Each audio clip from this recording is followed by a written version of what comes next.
You are T. Who are we? You are T. I haven't got the energy. I don't feel great. I've got some bug.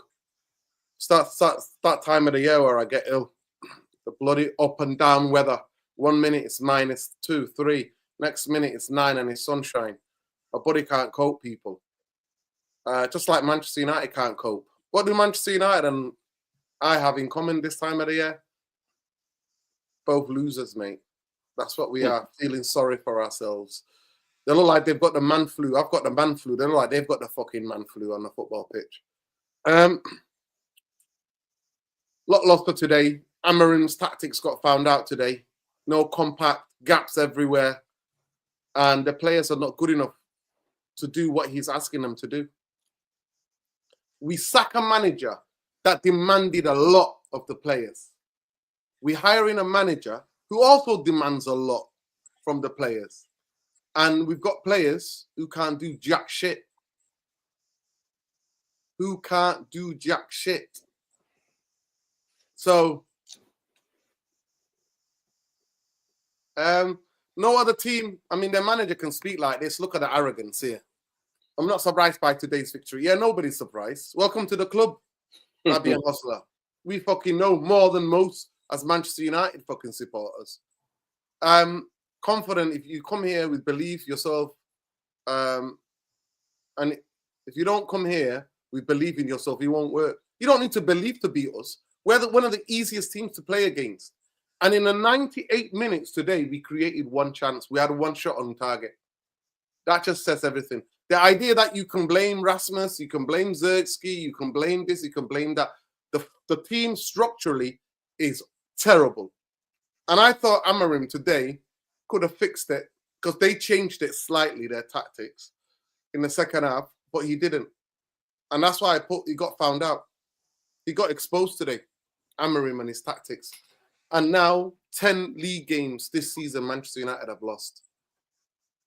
10 league games. We are nowhere to be seen, but Ineos bought him in. Ineos bought him quarter of the season gone. And Ineos are now 3 weeks into the transfer window, can't even go and get him a left-sided player, a left wing back, or a winger that can play on the left-hand side. Instead, I have to watch fucking Diego Dalot, who goes to fucking bed.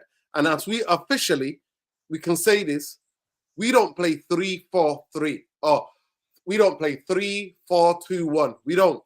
We play 5-2-2-1. Correct. 100%. Go ahead, Lomani. Talk to me. 100%. You are spot on. It was that kind of game. It was a tactical game, highly tactical game. For the neutral, I don't think it must be a good watch for them. Brighton tried to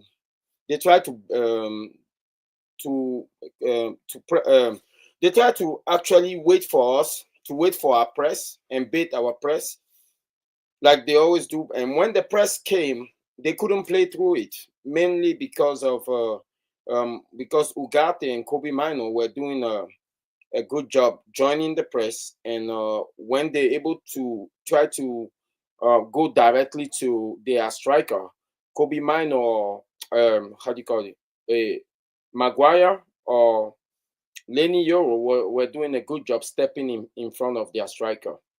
And on the other hand, we play with a back five. I'm guessing the idea is to neutralize Mitoma and Minteh, which we did pretty well. But of course, Mazzarri going to sleep on Mitoma on the first goal, straight ball over the top. And apart from that, we did well neutralizing them. But it was always going to be that type of game where it's a game of attrition, highly tactical. It was not an end-to-end. And whoever took their chances would have won that game. And they took their chances and they won that game. But I agree with you 100%, because on paper, we were playing we're supposed to play a 3-4-3. But in reality, we playing a 5-2-2-1. And that's I don't know how we can get away in the Premier League with doing stuff like that, because we all knew the initial phase of what we call the manager bounce. is what we were going through. And eventually, the Premier League has that ability to adapt to the managers, that new managers. It looked like they've been adapted to him. It looked like for the past 3 or 4 games, they've been adapting to Amorim's tactic. And I've always have that concern that we play with it's almost like we play with 2 midfielder. We play with 2 DM, right? And when the 210 drop into the midfield, that make a midfield quartet of four midfielders. But that's not enough.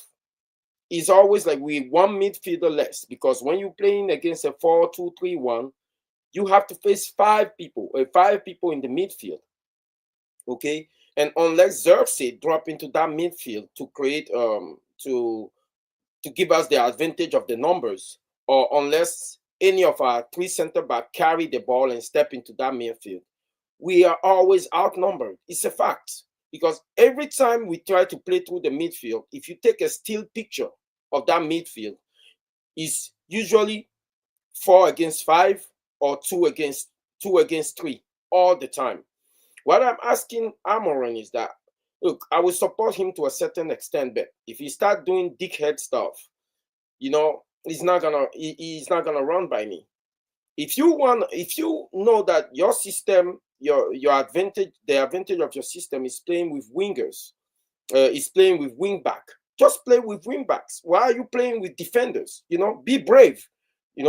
Be brave. That experiment of Dalot as a wing back it should be done with that. Play with a proper wing back. Play Anthony on the left hand side, and then drop Ahmad back into the wing back position on the right side. And then the double pivot with Ugarte and Kobe Mino is clearly not working, because one of them is a little limited in the build-up, Ugarte, and the other one, Kobe Mino, is not even interested in covering ground or defending. So he need to break that double pivot up. I don't know if he want to bring in the young man Collier and move Kobe Mino a bit up the pitch, because it's not working. So it was always going to be that kind of game. And yeah, I think he got found out. I'll be honest with you. Unless he bring in new like the right profile of players to play at wing back, we will never see the full potential of this system. And also, everybody that's clamoring that we need an out and out striker, forget about it. An out and out striker doesn't work well in this. Will not work well in this system. We need a striker that will drop into the midfield so we can have the advantage of the numbers. If we have an out-and-out striker that will stretch the pitch, I don't think that will work out for us. We need a striker the profile of Xerxes with a little bit more pace. So that's my take on the game. Yeah, big up, Luani. Yeah, no, listen, we call out what we see. We call out what we see on the football pitch, and at the end of the day, whether the manager likes it or not, but then being the manager out for me, it's a different matter all the time. But he tactically got done today. He got done. And no other team, by the way, whether both of these managers are here or not, in the Premier League era, no other team has beaten Manchester United comfortably home and away as much as Brighton have. So it's nothing to do. It's the way the 2 clubs are run. One club is a selling club. It's got one of the best recruitment in world football. I repeat, for the people at the fucking back, it's got, for a selling small club in no history whatsoever, they've got one of the best recruitment policies in the world, in world football. One of the best. Forget even in the Premier League. They don't put players unless they're ready, unless they can handle it. They send players on loan. Players who are not good enough, they think they get rid of. They bring in some more other players. Every summer, they sell 1 or 2 players. 2 or 3 players for a lot of money. At the end of the day, if you want to understand the contrast by the way the 2 clubs are run, one is run abysmally, one is run properly. And that's why they can comfortably beat us home and away, comfortably. Even Man City, they went above Man City today in the last decade, beating us comfortably home and away. That's the level of dominance. Big up to Mufc. Guys, there's over 300 of you in here. Please, we're not even 100 likes yet. So sort yourselves out at least. I'm ill. I don't have to be here chatting about depressing how bad Manchester United are. Subscribe to the channel. I'm shadow banned because I talk about issues that matter to people. Matters of life and death. And today, in a stadium where majority of Manchester United fans are mourning, those players and that coach couldn't put a game plan together not to get embarrassed. But we got embarrassed. And that tells you everything you need to know. Free fucking Palestine, free Lebanon, free Sudan, free Congo, freedom all. Freedom Manchester fucking 10 as well. And you, Mubsy TV says, Ineos are a disgrace. Take longer to get into the stadium due to tickets on the app. I want to go to Fellsworth and talk to Jim the Rat. He won't be there. That dickhead lives in Monaco. You'll have to fly to Monaco, Mubsy. You don't live in Fellsworth anymore. But it's absolutely shambles. The gaps today. One thing we could not deal with today was what some people call the opposite runs. Somebody comes deep, somebody goes low. We couldn't cope with that. We were confused. Our centre halves are dopey. They're fucking dopey. The only one who tried, and he's a kid, is Yoro. Maguire and De Ligt didn't have a fucking clue. Maguire did it once in the game. That's not good enough. That's not good enough. Every time any player's on the ball in anywhere in midfield, they hunt in packs. Mitoma, this is the winger, comes inside into midfield. Challenges, robustness, physicality, aggression, wanting it. They don't want. This is the levels, the conditioning that club of Brighton do, the level of fitness you have to play like that. And in the second half, we got bopped, except for the last 25 minutes, where they went 3-1 up and just went, all right, give you the ball. Give the fucking ball for keeping sake, because we know you ain't going to create shit. So smash a like on the video. I don't need to come and point these things out to you. At the end of the day, they bought him in. What did they promise him? They said in the summer they were going to try. They interviewed him. They interviewed Tuchel, De Zerbi, Amorim. And they said, Amorim, we don't want you because we don't have players that can adapt to your way of playing. Manchester United still does not have a left-sided wing-back. Correct. We need wingers who can carry the ball. We need three at the back and everybody working hard to help the back three. But at this moment in time, we play with 5 at the back and we're conceding more goals with 5 at the back. That's why having more players at the back means fuck all. When you have dopey people like Diego Dalot. You see, that's what I mean, Nuruddin, by when I say he has to be brave. Okay? We all know. I said, let me just finish this. I said, I want him to go and attack teams. I said that. I said we need to go and attack teams. And you know what? The rider result, I want him to instill the style of play. I didn't ask him to instill this shit style of play where we have 5 players at the back. Dickheads that can't defend. 1 minute, Diego Dalot, we had a good game against Liverpool. He took on Trent. Everybody fucking takes on Trent. Where is he now? Where is he taking anybody on? Fuck all. He does fuck all. Defense, he goes to sleep. I've never known anybody to go to sleep. No, I can't put it down to individuals. Today, there was too many gaps. Too many fucking gaps. We didn't play compact enough. Against Liverpool, we were compact. Against Arsenal, in the second half, we were compact. Even though we were doing a low block. It's embarrassing. So now it's up to Ineos and the fucking Glazers. They bought this guy in for a reason. What did they promise him? Because I promise you now, there, he looks like a beaten man. Today, I didn't go to the game. I was in bed watching it. And he looked like a beaten man, just going down, up and down the touchline. His head's in his hands.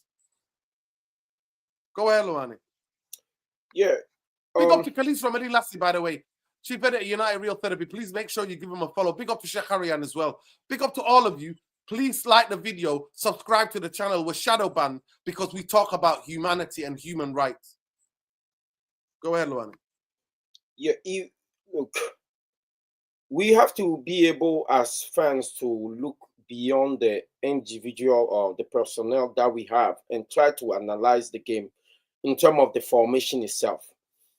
We can criticize Amorim for we can criticize the board for not getting Amorim the players that suit the formation, the system as soon as possible.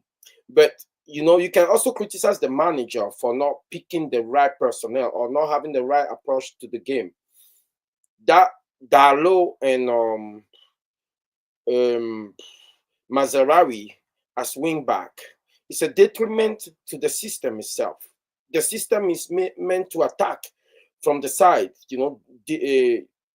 drive the point of attack to the wing back, and we don't. And both wing backs, you're making them defensive, and it turned into a back five. What are we getting out of that? We're conceding a lot of goals anyway. So you might as well be brave, play Anthony, or I don't even mind if you want to play Garnacho as a wing back, but at least that will help us stretch the pitch a little bit.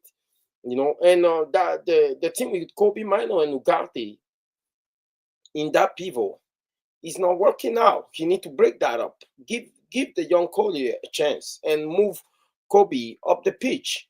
And anybody, I see a lot of people online blaming the first goal today on Maguire. Listen, Maguire had a lot on his hand over there, because if we're playing with a back five, we're not supposed to be conceding that kind of goal.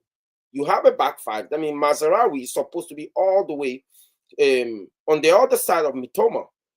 As a center back, people are like, oh yeah, Maguire play Mitoma onside. No, as a center back, you are the line. If you step up, your left back or the two that are playing on both sides of you have to step up. If you take 2 steps back, they have to take 2 steps back. They're supposed to keep an eye on you. Maguire cannot keep an eye on the wingers or try to check all the runs that are coming through. Okay, playing as a left back, they always taught us. They say, hey, keep an eye on your center back. If he step up, step up. If he step back, take 2 steps back and stay behind the winger. Mazarawi went to sleep. He literally went to sleep. If you watch the goal again, Minteh was inside of Dalu. So Maguire had to take 2 steps back and keep an eye on Minteh. That ball could have gone to Minteh or to Mitoma. And Maguire is the closest. If you look at Maguire, but on the other side, he shouldn't have to worry about Mazarawi and Delete because he had 2 defenders there against 1 winger, and they're both not doing anything. So Mazarawi was supposed to keep an eye on Mitoma, and to credit Mitoma, he took 1 step back and then just curb his run just a little bit, just enough for him to stay on side. So anybody blaming Maguire on that? Nah. Individual mistake? Yeah. Onana's Hala, okay. But look, they also scored a goal that got disallowed. So I'm not sitting here today trying to blame individual mistakes on us losing the game. They just no, we got bullied as a team. It's no point going to individuals. We got bullied as a team. The game plan was not there. The balance completely off. Too many gaps. Bumbaye, big up to you for joining us. Big up to everybody who's here. Let me just get the super chat. Big up Zotek. Big up. He says, is it obvious that Amarin has to play Bruno CM with Ugarte and put Anthony left wing back and Ahmad right wing back?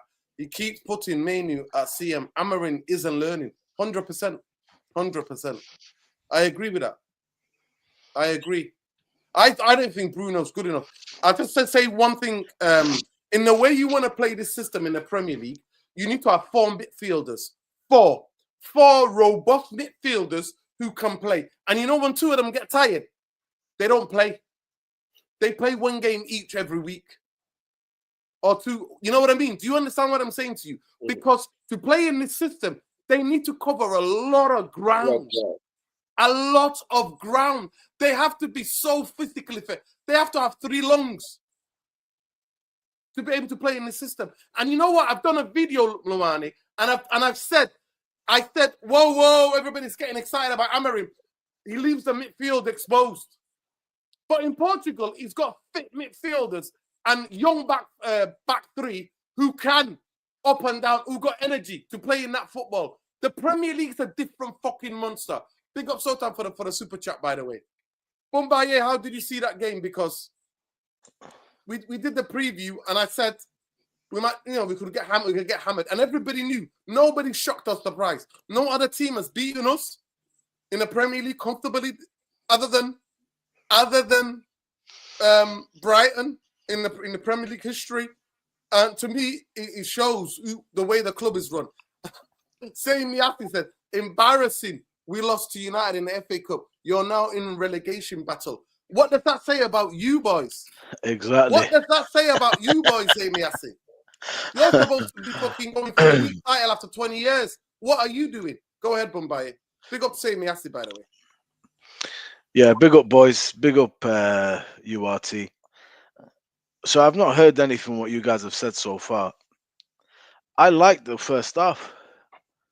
I thought created one chance. You like the fact that we're at Old Trafford. We're paying homage to one of the greatest goal scorers in Manchester United history, and we only created one shot. Yeah, but I see it different. I'm not really interested that we created one shot. I'm looking at the team functionality and how we played against Brighton, and I'm looking at it from a position of where we're coming from. We're awful. There's been good things, then we've gone back to bad things, which is I think how it will be for the season. But I thought first half, I liked how we played. They got their goal, but other than that, I actually thought we shaded the first half, controlled the ball, spent a lot of time in their box, had a lot of openings. There was a lot of last-ditch shit in their box, if you remember the game. But we didn't unlock it. We got our penalty, got our goal, got back into it, and then second half, man. The inconsistency crept in. And we are well in the game at 2-1. As soon as Onana fucks us, we're out the game. In the game. Bombay, we were getting bopped by that time. No, they were bro. They were the only team in the second half that was making chances.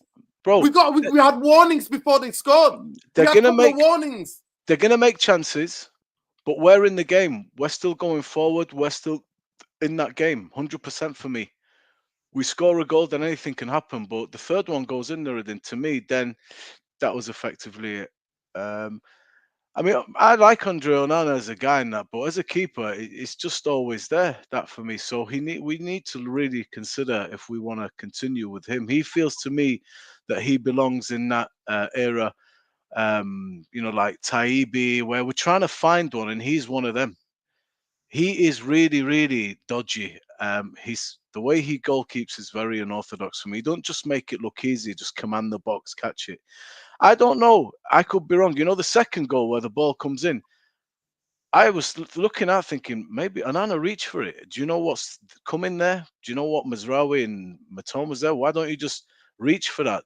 Get a hand on it, get something on it, come out and claim it. He's kind of hesitant. It goes back post, boom, goal. It's a lot of mistakes, but general outfield play, I thought Xerxes was terrific today. I really enjoyed his performance. Brilliant hold-up play. I think he's been playing really well.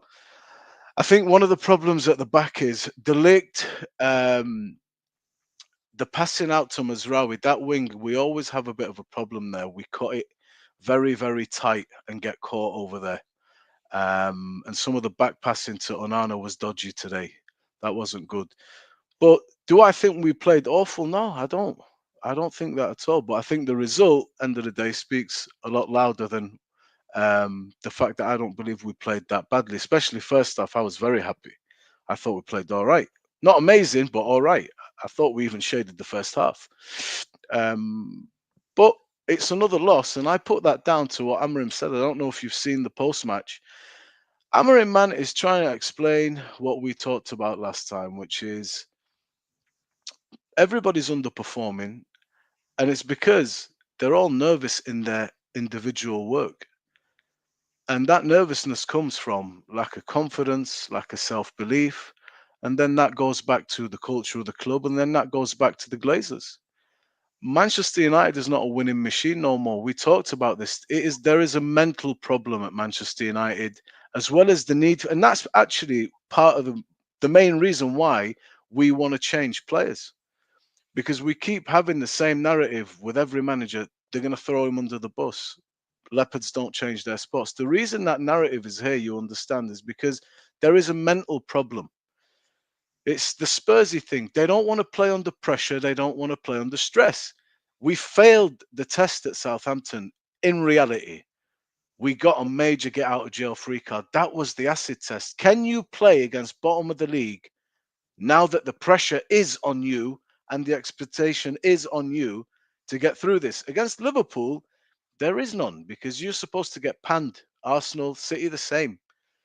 We cannot give you an easier fixture at an easier time than last time against Southampton. You're at home. You've just beaten Arsenal. Let's go out there. Let's perform. If we'd have lost that game, it would have been such an absolute disaster. Not because you only lost, but the manner in which we played. You were at the stadium. We were there together. It is a mental problem at Manchester United.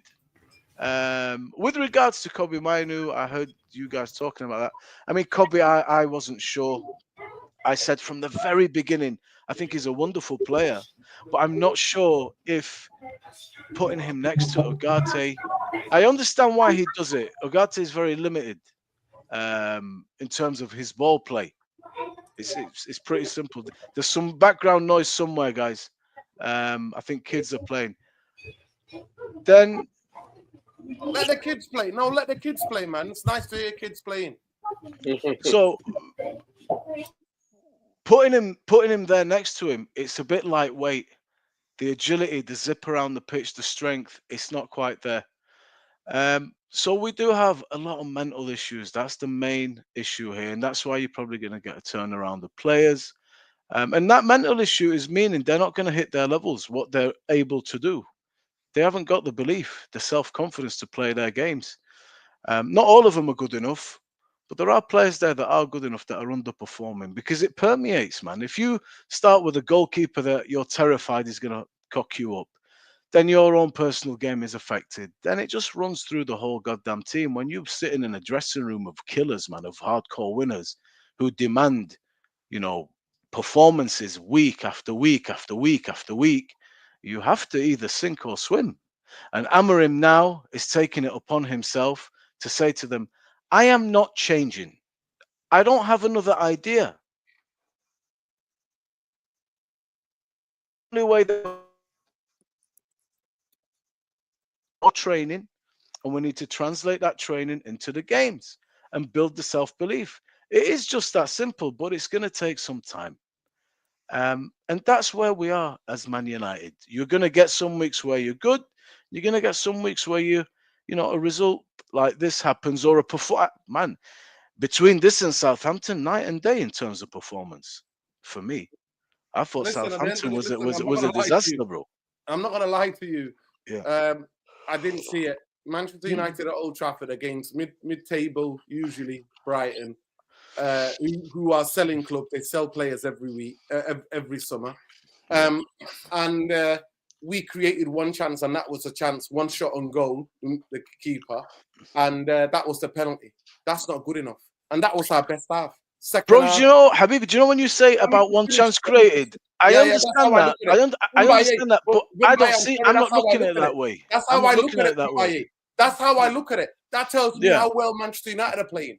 It's how many chances, how busy the goalkeeper is in that first half at Old Trafford. In a day where we're commemorating the loss of one of the greatest goal scorers, greatest strikers. More pressure. More pressure. They can't play under pressure. No, well, they get the fuck out of this fucking football club then. Well, I'm trying to explain it. They can't play under any type of pressure. If you can't play under pressure, get the fuck out of the football club. Well, this is what we're going to try and see where we go going forward. But that is your issue now. The playing under pressure. What pressure? We're shit. We're 15th. Pressure is when you're going for a league title. That's what our pressure is. When you go for 4 trophies, you were at Southampton with me. We watched it live, and you saw how awful they were, and you saw the crowd boo. We weren't asking exactly as you're saying. We're not asking for a league, but the players cannot play under stress. They struggle. They can't play under pressure. Amorim's just done it today. He's just gone and listen to the post-match press conference. What he's alluding to, we have a mental problem. Ranić spoke about it the same. He told you need open heart surgery, 10 new players. It's not that the players, all of them are just not good enough. There are players that are good enough. There is a cultural problem, a mental blockage that is very difficult to turn around. That's why the Man United job is solid. Klopp was able to make believers out of Liverpool and get them over the line. That's why Klopp is so great. They were like us, 30 years, no league title, nothing.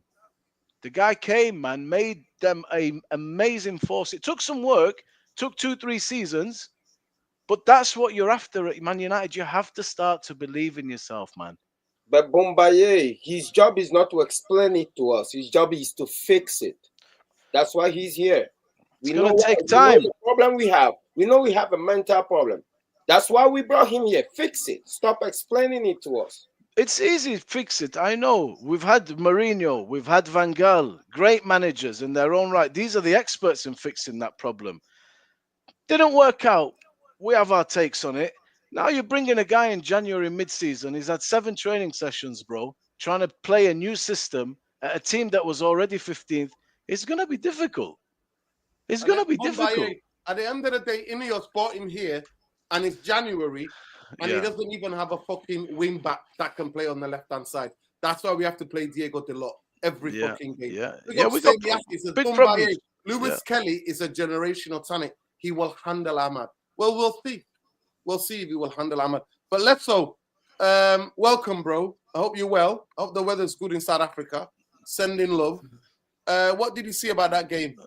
To me, his tactics got exposed today.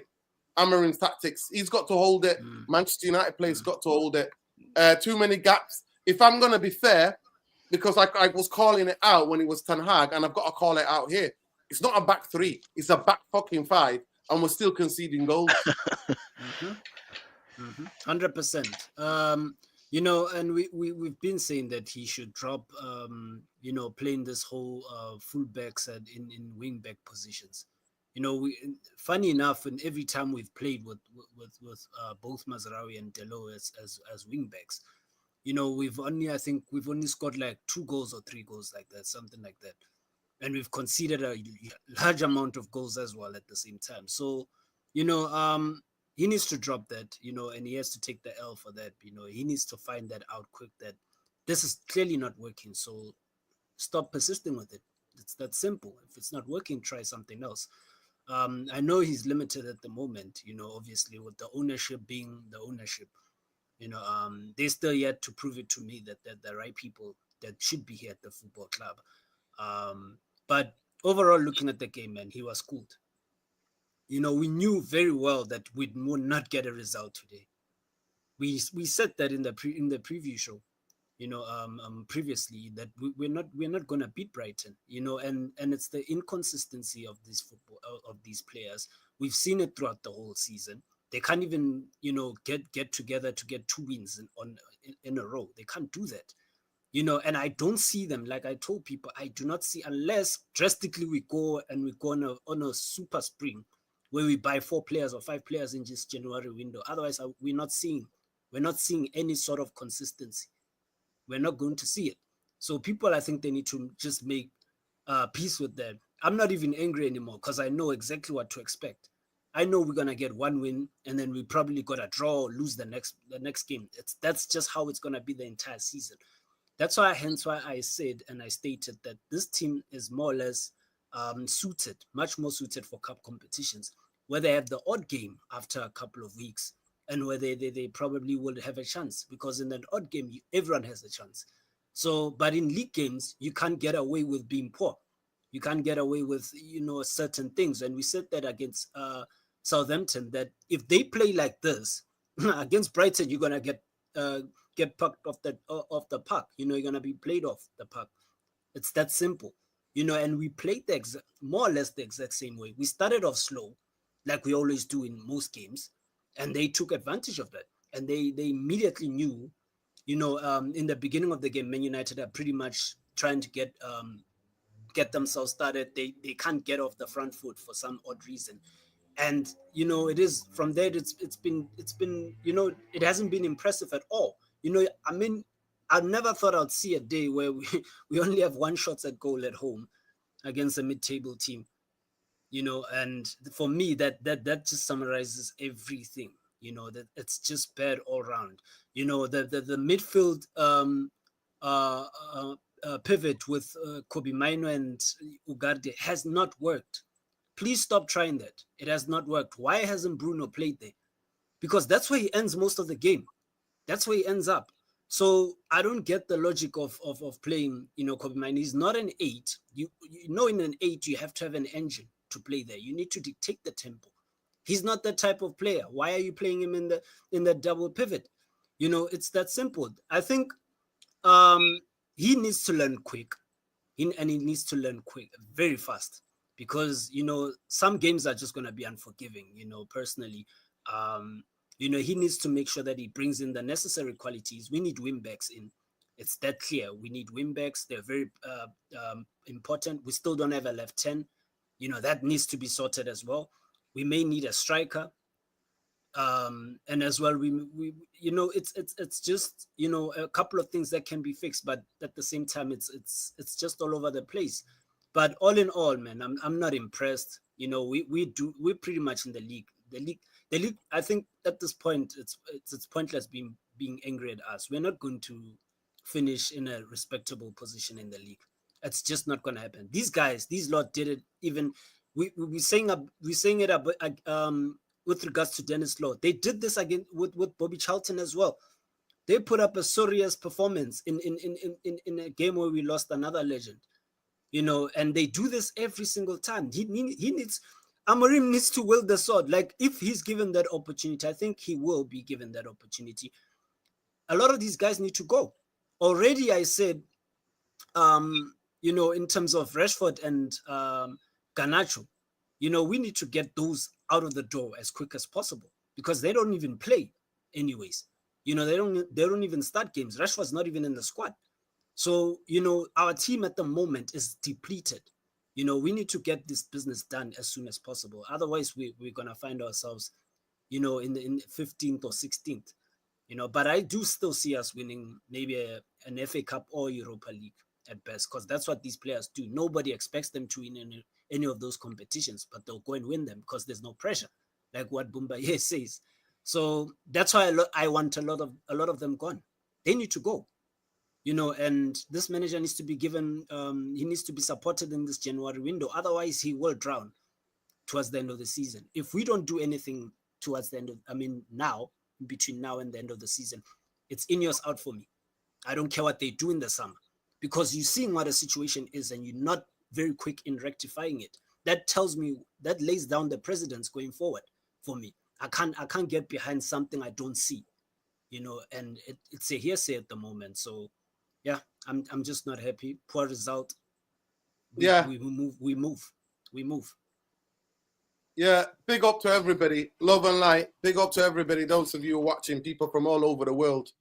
Free Kenya as well, man. Free South Africa from the flipping capitalism, innit? From people who are ransacking the economy. Big up to everybody, man, wherever they are in this world, who are feeling oppressed. We will never, never stop speaking about the people who are oppressed in the world. Big up to the indigenous people of Scandinavia. Big up to the Sami people in Finland, in Norway, and all across in Scandinavia and parts of Russia. Big up to them. Love and light to them as well. At the end of the day, Manchester United are a football with a joke. We're an absolute joke. We don't have any creativity. We play in fullbacks as wing backs, and we're playing 5 at the back. That's on Amorim. The gaps that are appearing is on Amorim. At the end of the day, embarrass players, sub them off, take them off. If they're not doing what you ask them, get them off or get the fuck out of the Europa League. Make sure we lose this game on on Thursday, so then you can have more time in the training ground. It's as simple as that.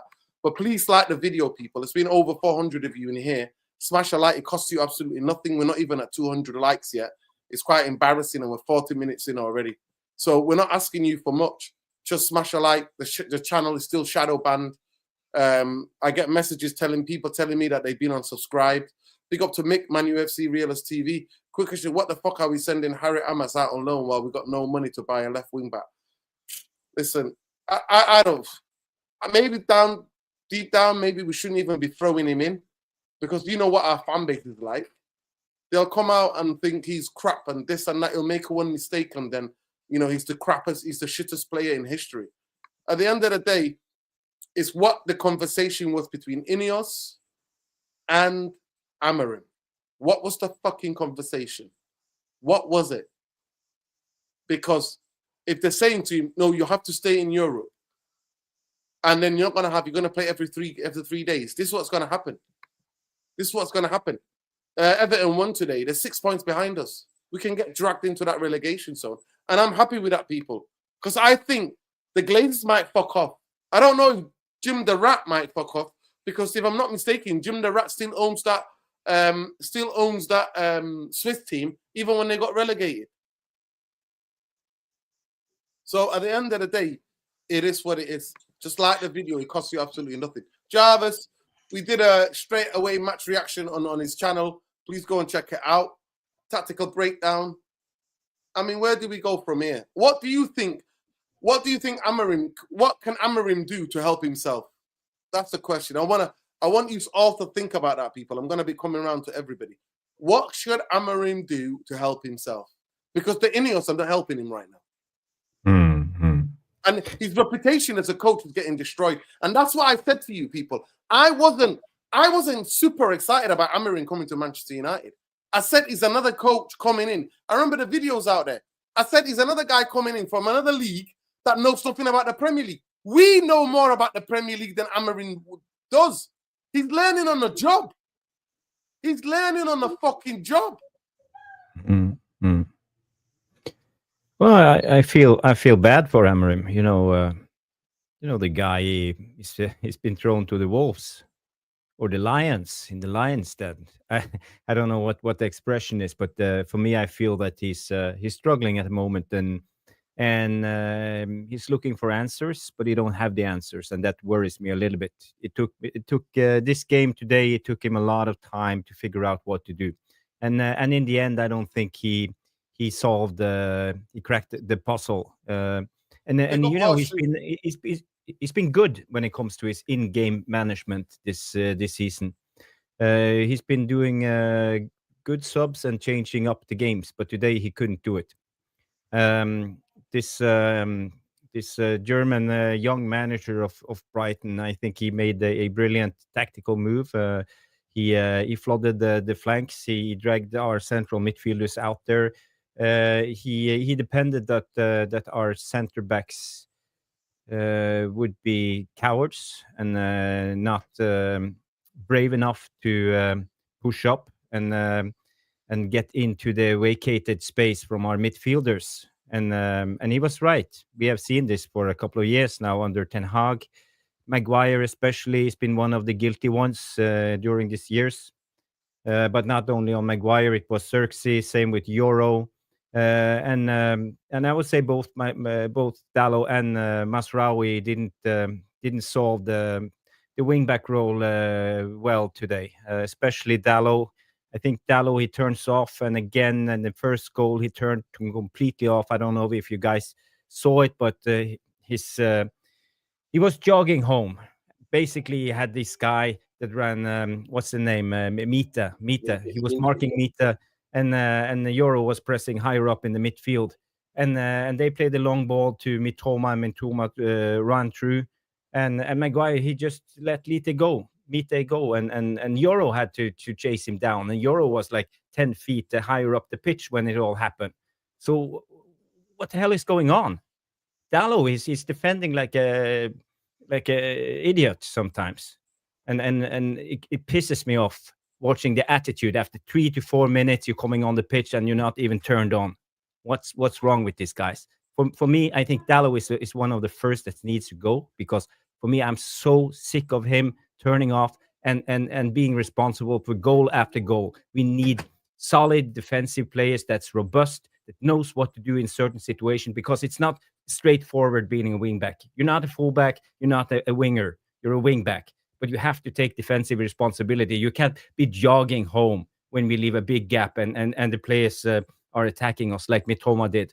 So I don't know, Nordin, is it okay that I play that clip for guys so the guys can see it, so we can point it out? Because I think it was dreadful to watch.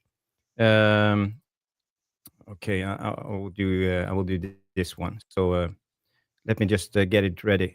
2 seconds. There and there. So share screen.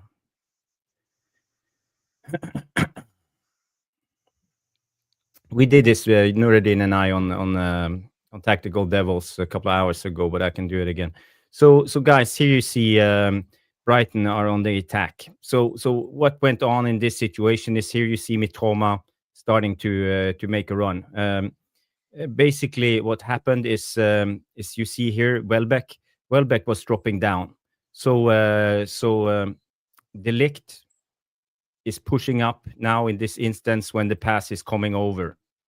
Mitoma sees this because De Ligt leaves a pocket behind him. He can't defend when he moves up. So Mitoma is instantly attacking this space. And Mazraoui needs to run after him. That's just how it is. But on the other side, you see here, this is Lenny Yoro. You see Lenny Yoro here? He's been pushing up on João Pedro. And this is Dalot. Dalot is pointing at Minteh.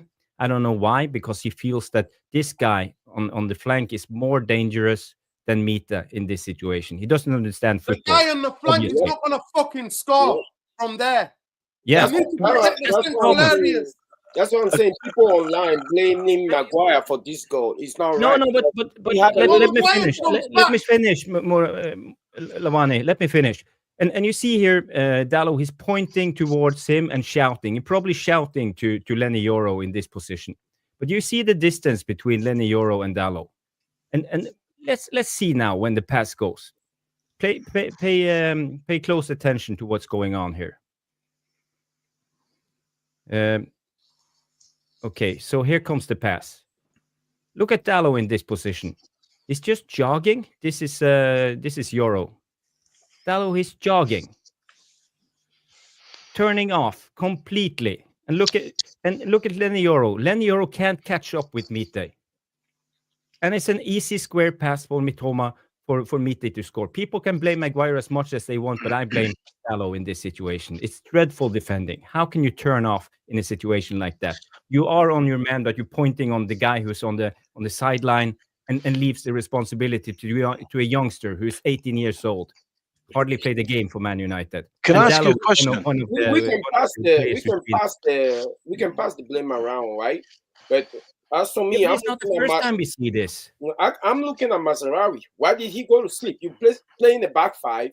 It's two of you over there. It's De Ligt is right there, and you right next to De Ligt. Both of you are not doing anything. Why are you not keeping an eye on the person who's right next to you? Keep an eye on your center back to see the line, and keep an eye on the person who's next to you.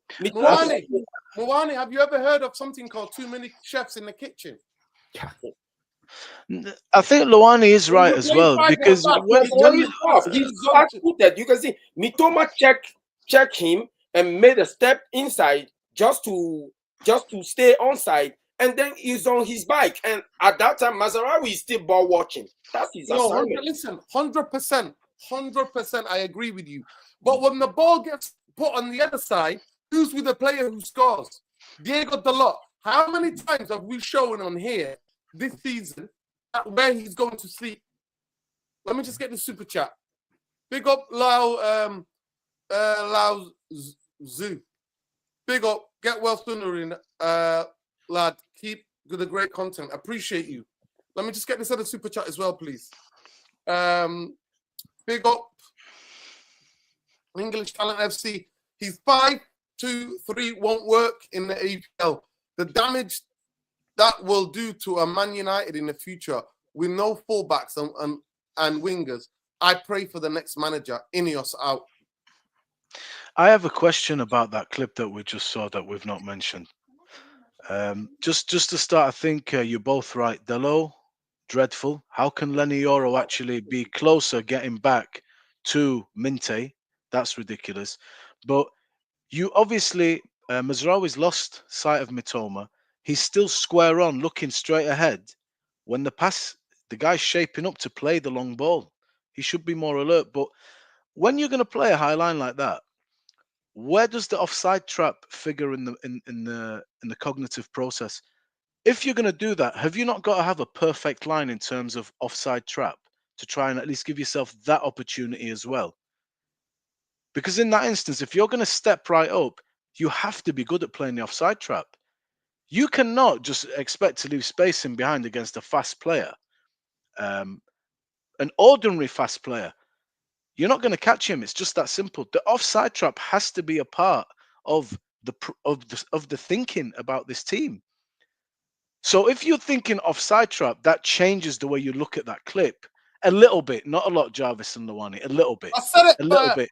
So I do you understand what I mean? Ask Jarvis. Mumbai asked Jarvis. I said it as soon as I went. I said, why don't we do a Villa? Work on the timing of everybody squeezing. That's what Villa do. Villa have one of the highest lines in the Premier League. They squeeze up. Soon as the ball, somebody's going to play the ball on top, everybody stays compact and squeezes up. To me, even that goal, we can go again. Xerxes gives the play on the ball because the midfielder, Balaba, goes back into the back three and plays a sublime ball from. But that was too easy. And then the second piece of play was still Diego Dalot watches. And Yoro is sprinting for his life, trying to make it. We know Harry Maguire is slow. Bro, that's not a great ball. That's a ball into a massive amount of space. I could play that ball. You could play that ball. Bro, the gap is there. The gap is there. They took advantage of the gap. Just the ball over the top. No, listen, show it again. Look at Mazraoui. Look at the lit. Look at the lit. Keep an eye on the lit. The lit jumps. So the ball, that's what they were doing, double movements. Players come to the ball, players go beyond. And all the line has to be as centre-backs and as the wing-backs. We all have to squeeze and get in line with the lit. You can play that pass all day. That's going to be offside. But the ball was good. If you play it again, Jarvis, 1 second, Bombaye. Look at Mitoma. Look what he does. He doesn't run like this. Play it again, Jarvis. Please take it back. Take it back to the first milliseconds. No. Look what he does. He bends his run. Watch this. Watch what he does. He doesn't just run. Look, he comes in and then goes out. He bends it to stay in line with Mazraoui. He bends the run course. It's a good run. That's a great play. But what I'm saying is, Habibi, in terms of the point I'm making. Let me finish this. That is what they worked on the training ground. If you look at their 2 goals, all of it, their 2 goals today to make it 2-1 were all training ground goals. Ladies, look, I understand. They saw the weakness in Manchester United, and they worked on that. And then the other one, where Unana, the ball gets crossed to the back post, they worked on that. Sure. Ladies and gentlemen, when you play near the halfway line with your last line of defense, the gap is absolutely behemoth. It does not take anything special to whack balls in like that. If a defense is not going to have an offside trap in their mind, and if the defense is going to switch off, it's not a question of this is a particularly special. It's an ordinary pass into an amazing amount of space. It's not an ordinary pass. Bombaye, it's not an ordinary pass. You can't. That's all it is. Credit the movement. And the reason I'm making. Let me finish. You have to see that Mitoma's cleverness. He goes. He's walking. He's in line with Mazraoui. He goes there. I'm not talking. I'm not disputing. And the ball is perfect. The run is fine. It's a set play. But the reason I'm making that point, Nuruddin, is that to continue to play in this way, you are not going to have to do anything particularly special. and we are going to be conceding a lot of chances if the offside trap is not part of the cognitive process of the players. If they're not switched on right, look how high we are. Look at how much space is in behind. Maguire's not fast. De Ligt is ordinary pace. Mazraoui's not fast. Neither's Dalot. We've not got a Kyle Walker here, get out of jail free card. That's what helps City a lot.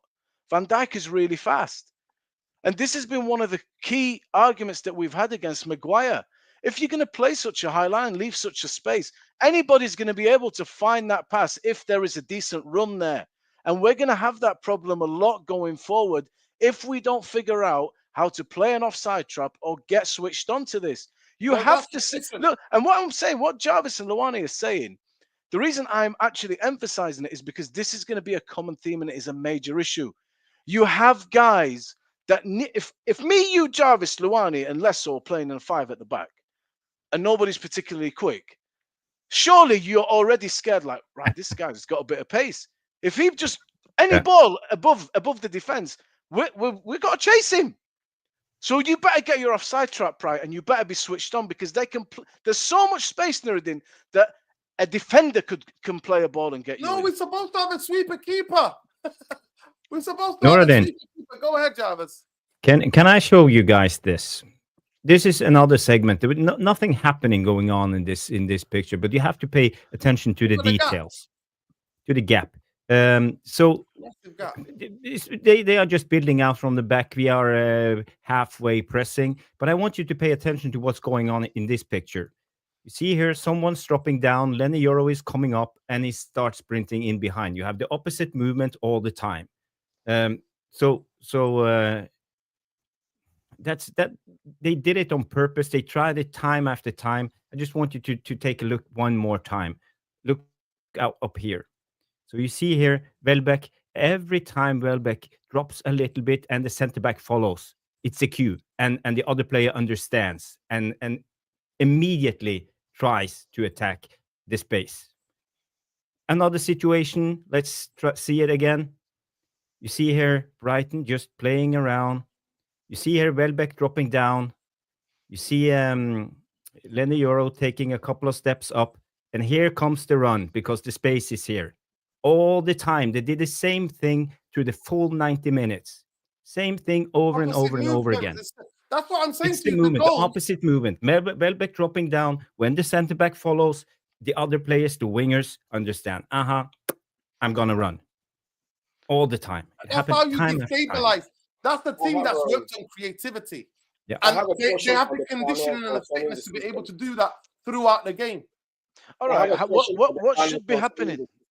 So what should be happening there? Yeah, what should be happening in these instances? What is the system saying? What's the gap should be there. If you play it back, Jaffers, play it back for me, please, one more time. Right? Everybody should be fucking squeezing.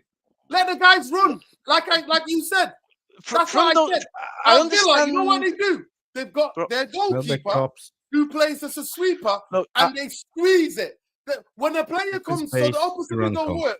And they don't mind in a season maybe losing 3 goals to play in the offside. Everybody squeezes. And they don't do that.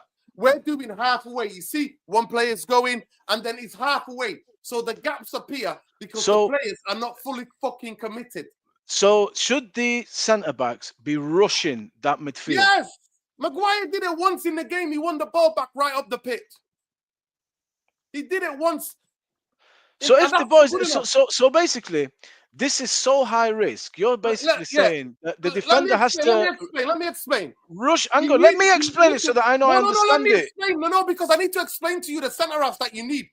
De Ligt and Maguire are not the guys to play in the system. They will never be. Never be. If you want this system, you need robust guys. You need guys who can sprint 40 yards, 20 yards back, 40 yards back, 20 yards, 15 yards sprinting, squeezing.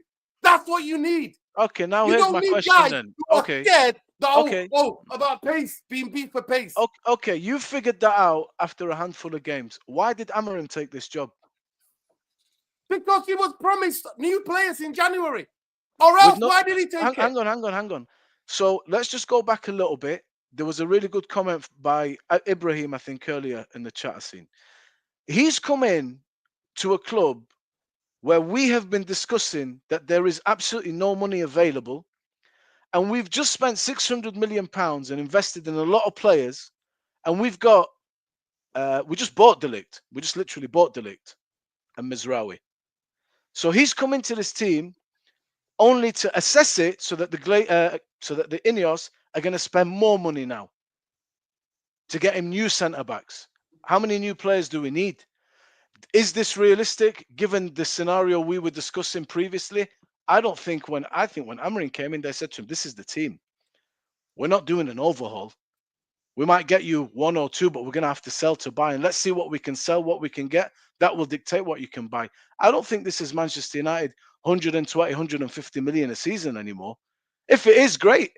But that's the worry. Well, that's the question. listen, how have you bought in this guy to play this football with these players? If that's the truth, then he deserves to be sacked. He deserves everything that's coming to him. Because I promise you, we lose a couple of more games, the fans will always be hammering out. I'm telling you now. If the conversation was what you said then he deserves everything he gets. You see, the system, the thing we're talking about, the center backs being able to step into the midfield, it's a dangerous game to play, you know, because if you're playing with a team that's playing with 2 10s and both 2 10s step into the midfield, our center backs are like 2 steps behind. We get a goal like the one against Tottenham where Solanke made the run. Kulusevski and Madison stepped into the midfield. Solanke made the run. One ball over the top. One second. Naz, you learn it, but it works. That's why you learn it. It works. And he got it perfectly on. So I don't know what point you're making. They worked on it on training. How many times did you spot what they were doing in the game? The double movement, the short long. We couldn't cope with it. We've got such a shit players that can't cope with basic of attacking the other team. Short long. That's why it's known as short long. Short long. Come short, pretend to come short. Somebody goes into the space. Football is about space, Naz. Football, when you're attacking, you want to open space, right? When you're defending, you need to construct the space. You need to make the space, especially in central areas, as tighter and small as you can. And they did it very well in the last 25 minutes of that game. They did it perfectly well. They squeezed. Guess how many blocks they had in the game today? 6. How many blocks Manchester United had? 2. And they attacked us more than we did. My question. People who were willing to put their lives on the line and defend aggressively.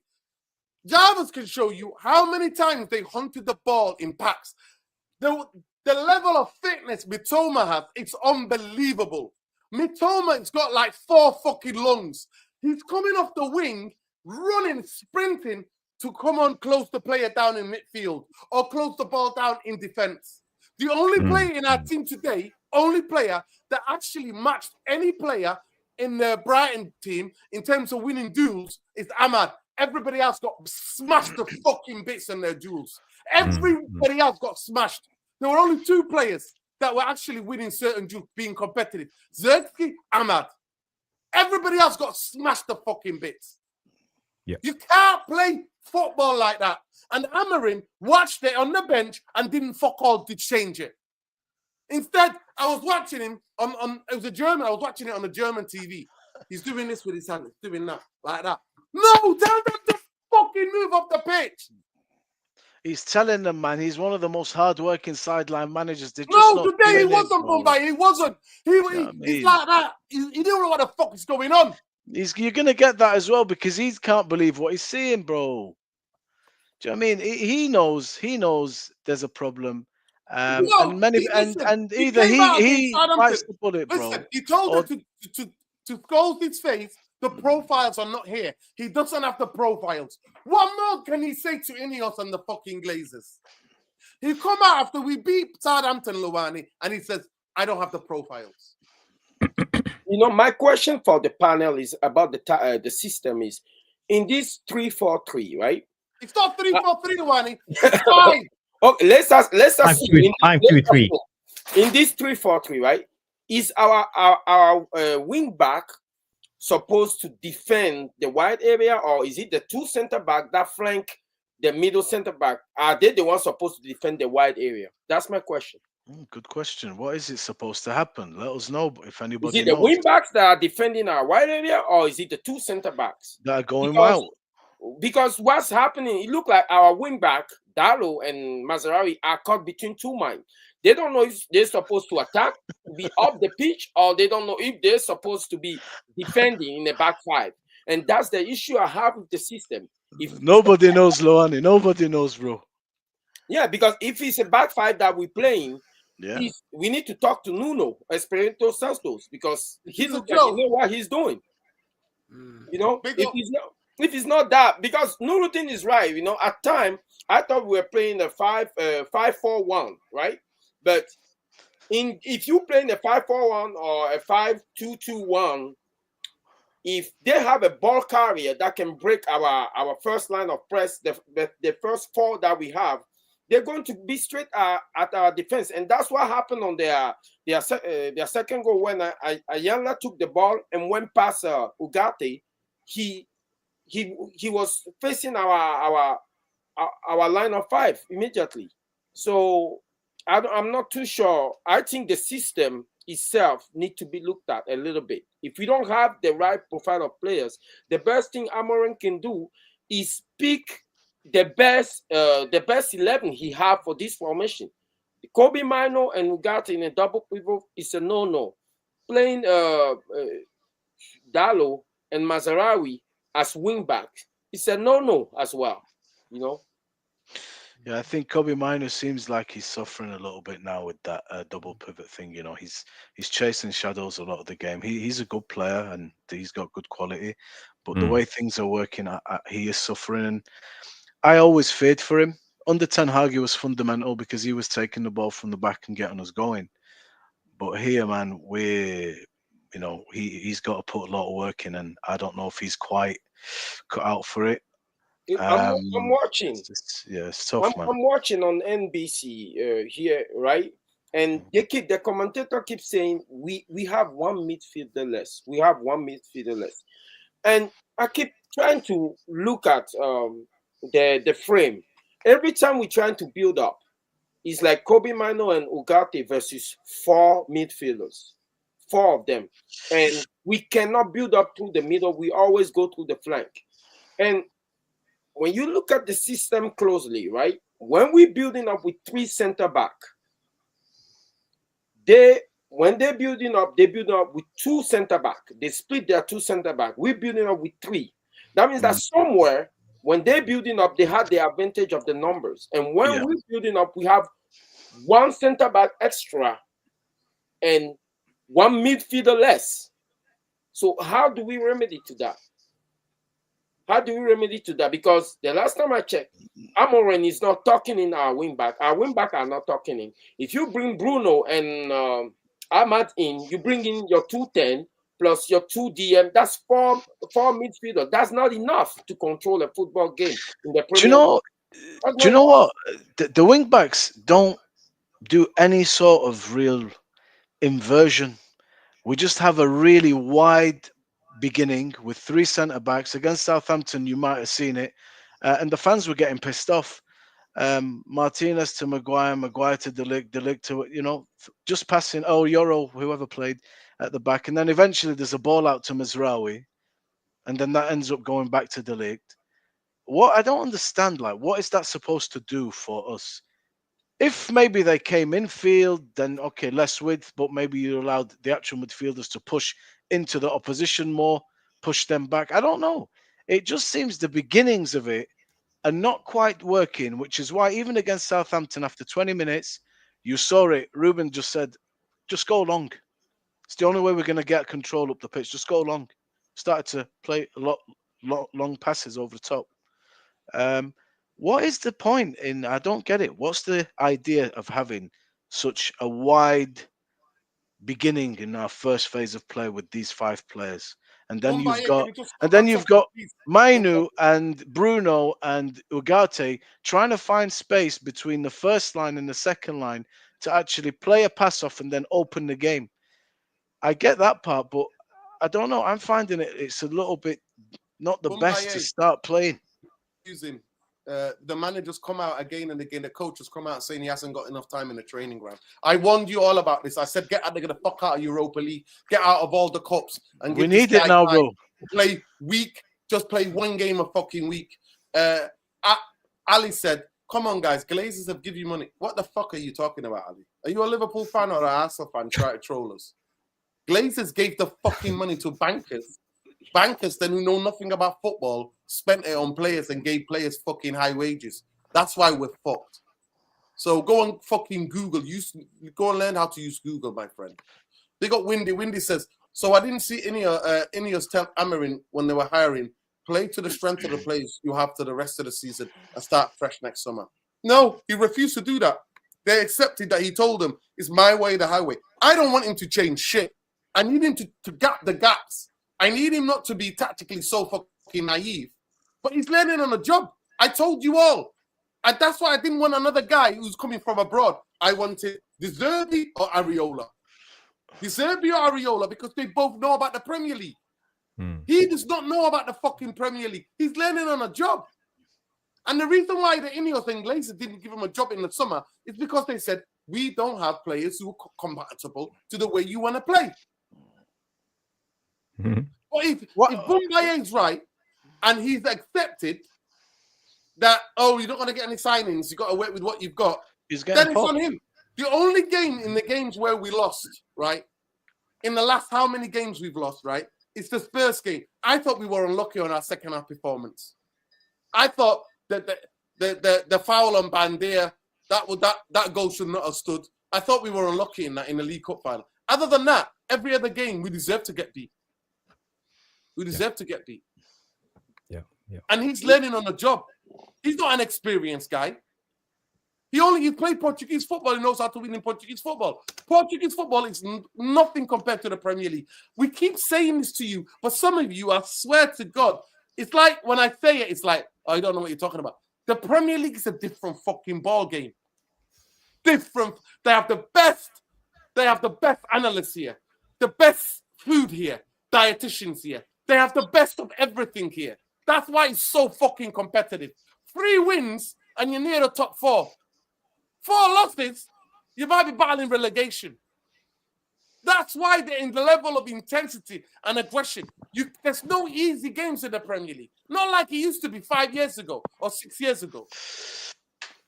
It's sad to say that and also, let me repeat this again. It's the only league in the world where the money gets shared. It's the richest league in the world, and the money gets shared evenly. It's sad to say, it look like we are Ahmad FC, If that yeah, we're relying on him. That's what we do. We love a savior, Luani. We love a savior. And I said it when I came on here the Thursday night. I said, people, that reminded me of Brentford. It's not sustainable.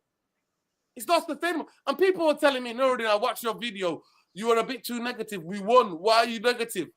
Negative. I said we're going to get smashed by Brighton. Why can we all know that we're going to get smashed by Brighton? Because the football they play is at the standard at the top of the league. They're a mid-table club. The level of intensity, the players that they have, how they know the system is at the level of the fucking top of the Premier League. Man City, Liverpool, and Arsenal. That's the level of detail and understanding they have. They've got a game plan that is so good. Yeah. The question is the Ten Hag question now. When Eric Ten Hag got here and he realized that he's not going to be able to give us the Ajax football and he changed, everybody killed him. Yeah. But hang on, bro. He changed because he found, right, I can't do that. Not because I don't want to try it. I don't have the players to do it. But he did bring in quite a few players and things didn't work out. If but this guy's I'm sorry, Bumba. You're not going to be a rich. He bought in 15 fucking players. 15 players yeah, not revisionist. I'm just saying he had time. He did it. But now we're asking ourselves, 600 fucking million. Yes. Did he need $1 billion? Did he need $1 billion? Yes. Should he now back even more? Yes. We seem to be asking after a very short space of time. We've got a manager that we understand there's a mental blockage. They're nervous. It's a new system. Maybe some of them feel they can't play in it. But he is going to do what Erik ten Hag didn't do. He's going to die playing this way. And he said, the reason I'm not changing is because I don't have another idea. And it's going to be my way, and the players have to suffer. That's why I keep saying they have to suffer. You are gonna by force make it work, or we're gonna die trying. And let the board see this play out in front of their eyes, so that they will make a decision to either intervene or not intervene. Should he continue in this playing this way, because that's what he's famous for. That's what he did at Sporting. That's what made him a household name. That's what we brought him for. He said, Manchester United brought me here because they saw my idea. I don't have another one. So should he continue like this, even though we're going to continue to play like this and suffer, or would you expect him to change it? Last time with Ten Hag, everybody lost respect for him. But he said, look, I have to play this way because I didn't get the ones that I want. I got a lot of new ones, but that was what he was saying. Some of us said, now that's a disgrace. You catfished us. You blagged us. You shit it. You change. This guy's saying, I'm not doing that. Even if we die, we're going to all die on this hill. What do you think should happen? How do you interpret that? I respect that. Yeah. I want to die. I want always a manager, a coach, anybody to stay true to their principles. But for me, if what Windy's saying is right and what you're saying is right, that they said, oh, we're not going to be able to help you out, then for me, I keep telling you, it's nothing to do with a fucking striker. I kept telling you again and again. But majority of you come and blame and put pressure on Rasmus Højlund. He's this, he's that. Yeah, Zexi linked up the game today. He did well. But how many chances did we create for him? Other than the one that we pressed one. And you know that there, he got fouled, we got the penalty. I want to go to Lesso. Lesso, what does Amarim with the players that he's got to improve? Man, this is only a 2-hour show, man. Yeah, you can say that again. Yeah, no, he needs to improve a whole lot of things. Big up Mina, by the way. Big up Mina Football. Please make sure you check her channel out. And make sure you also check. We need 150 of you after the show to go and subscribe to Tactical Devils so we can monetize Jarvis. Tactical Devils, Stu, Jarvis and Stu Tactical Devils on there. Go to YouTube. He needs 150 subscribers to monetize. That'll make it 500. So after we're done here, go and do the subscribe over there. Go ahead, Lesso. Luani, get ready your answer. You didn't answer the question. Mumbai, you didn't answer the question either. Jarvis, you didn't even answer the question either. What does Amarim do to help himself? Because the Ineos are not helping him. No, I think obviously he needs to tweak a lot of things, in terms of player selections, try and get a more balanced midfield. Maybe play Bruno in the double pivot, which has worked actually better than Kobe Mino there. So if Bruno at least plays there, try Kobe maybe in the 10, more or less, try and play things, switch up things a little bit. There's Collier there as well. Some games you can play him in the double pivot, but he should refrain from playing Kobe Mino there. That's misprofiling a player. He's expecting him to do something that he's not. He's not that type of player. So he can also switch up a little bit in terms of if you're gonna play high pressing, you can't have De Ligt and Maguire there in the center back positions. That is disastrous. Teams, all they're gonna do is just pump the ball forward, and they're gonna outrun us. We don't have those sort of players, so maybe he may need to tweak that as well. If he wants to play like that, then we can't play high. We can't play have them press forward like the way they have been high up the pitch. We may have to actually have them a bit back. And as well, I think he needs to also manage the game better. In terms of the substitutions, he has done well so far compared to as many mistakes as he has made. He has actually made better progress in terms of the in-game management. But all in all, without the players that he necessarily needs, I think he should avoid the whole fullbacks, playing the fullbacks in like we said, in wing-back positions. He should refrain playing Kobe Mino as an 8 next to Ogarde. he should also try and maybe, you know, at times I think we may bring in what should we call it? I think we may bring in a left wing back. I think we may bring in a left wing back, so that might actually help. But overall, I think just play the players in the best positions. That's the best you can do, and try and manage the game better. You know, if sometimes we may need to be defensive in order to nick games, because at this point we need to gather points, somewhat get a few points under our belt. We can't function the way we're functioning currently. So, you know, yeah, he needs to just continue with the rotation, but don't rotate too many players. Maybe get out of one of the competitions as well. You know, I think one of them being, I think, Europa League or something like that. You know, and as well that will help us as in terms of, since we don't have players efficient to sufficient enough to be able to compete in all those competitions. So that's also one of the things. So yeah, it's just tweaks and there. You know, if you play your players in the best positions possible, you may get a tweak out of them, even if it's not much, but it will make a slight difference. A slight difference is what we need right now. We need as much luck as possible, even if it's 10% luck. So yeah. People, please smash a like on the video, subscribe to the channel if you're not already subscribed. I'll go to you, Jarvis. Big up. And yeah, this is the channel, Tactical Devils. So we've got it here. I've got it started, so I'll share it at the end as well. 150 subscribers. It's a brilliant channel breaking down the game with a bit of footage. So check it out, people. Go ahead, Luwani. What does he have to do to change this? To me, he has to be more braver. But go ahead. First thing I think you need to do is don't trust Ineos. You know, don't put your trust in them. They're not gonna come rescue you. We don't know if they're gonna give him the players that he need or not. He need to go with his gut. Trust his players. Number one, be brave. Be brave, because this in the Premier League is like the jungle. You cannot survive if you don't adapt. And I'm pretty sure most of the coach has studied his system and they've seen how to counter it already. So try to be brave. Play to your. If you're gonna go down like fighting. Like play to your system strength. Okay, play with those wing back so we can see at least the best of the system. Manchester United is very.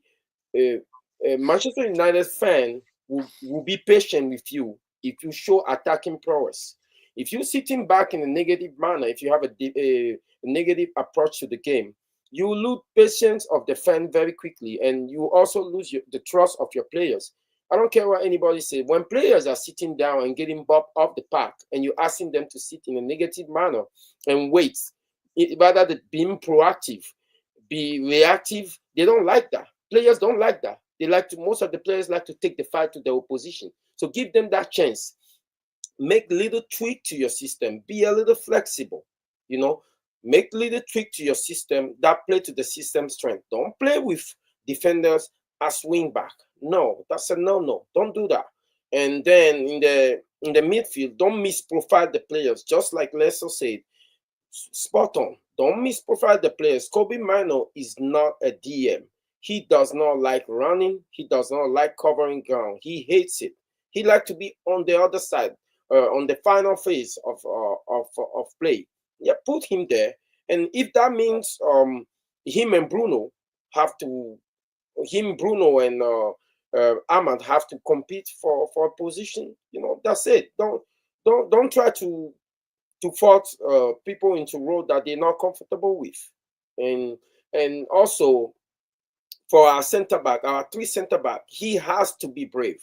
Okay, with this system, I believe we need center back that are very pacey to defend the wide areas. So I will be in favor of him playing Lisandro Martinez and Lenny Euro on the flanks and dropping Maguire, leaving Delete in the middle.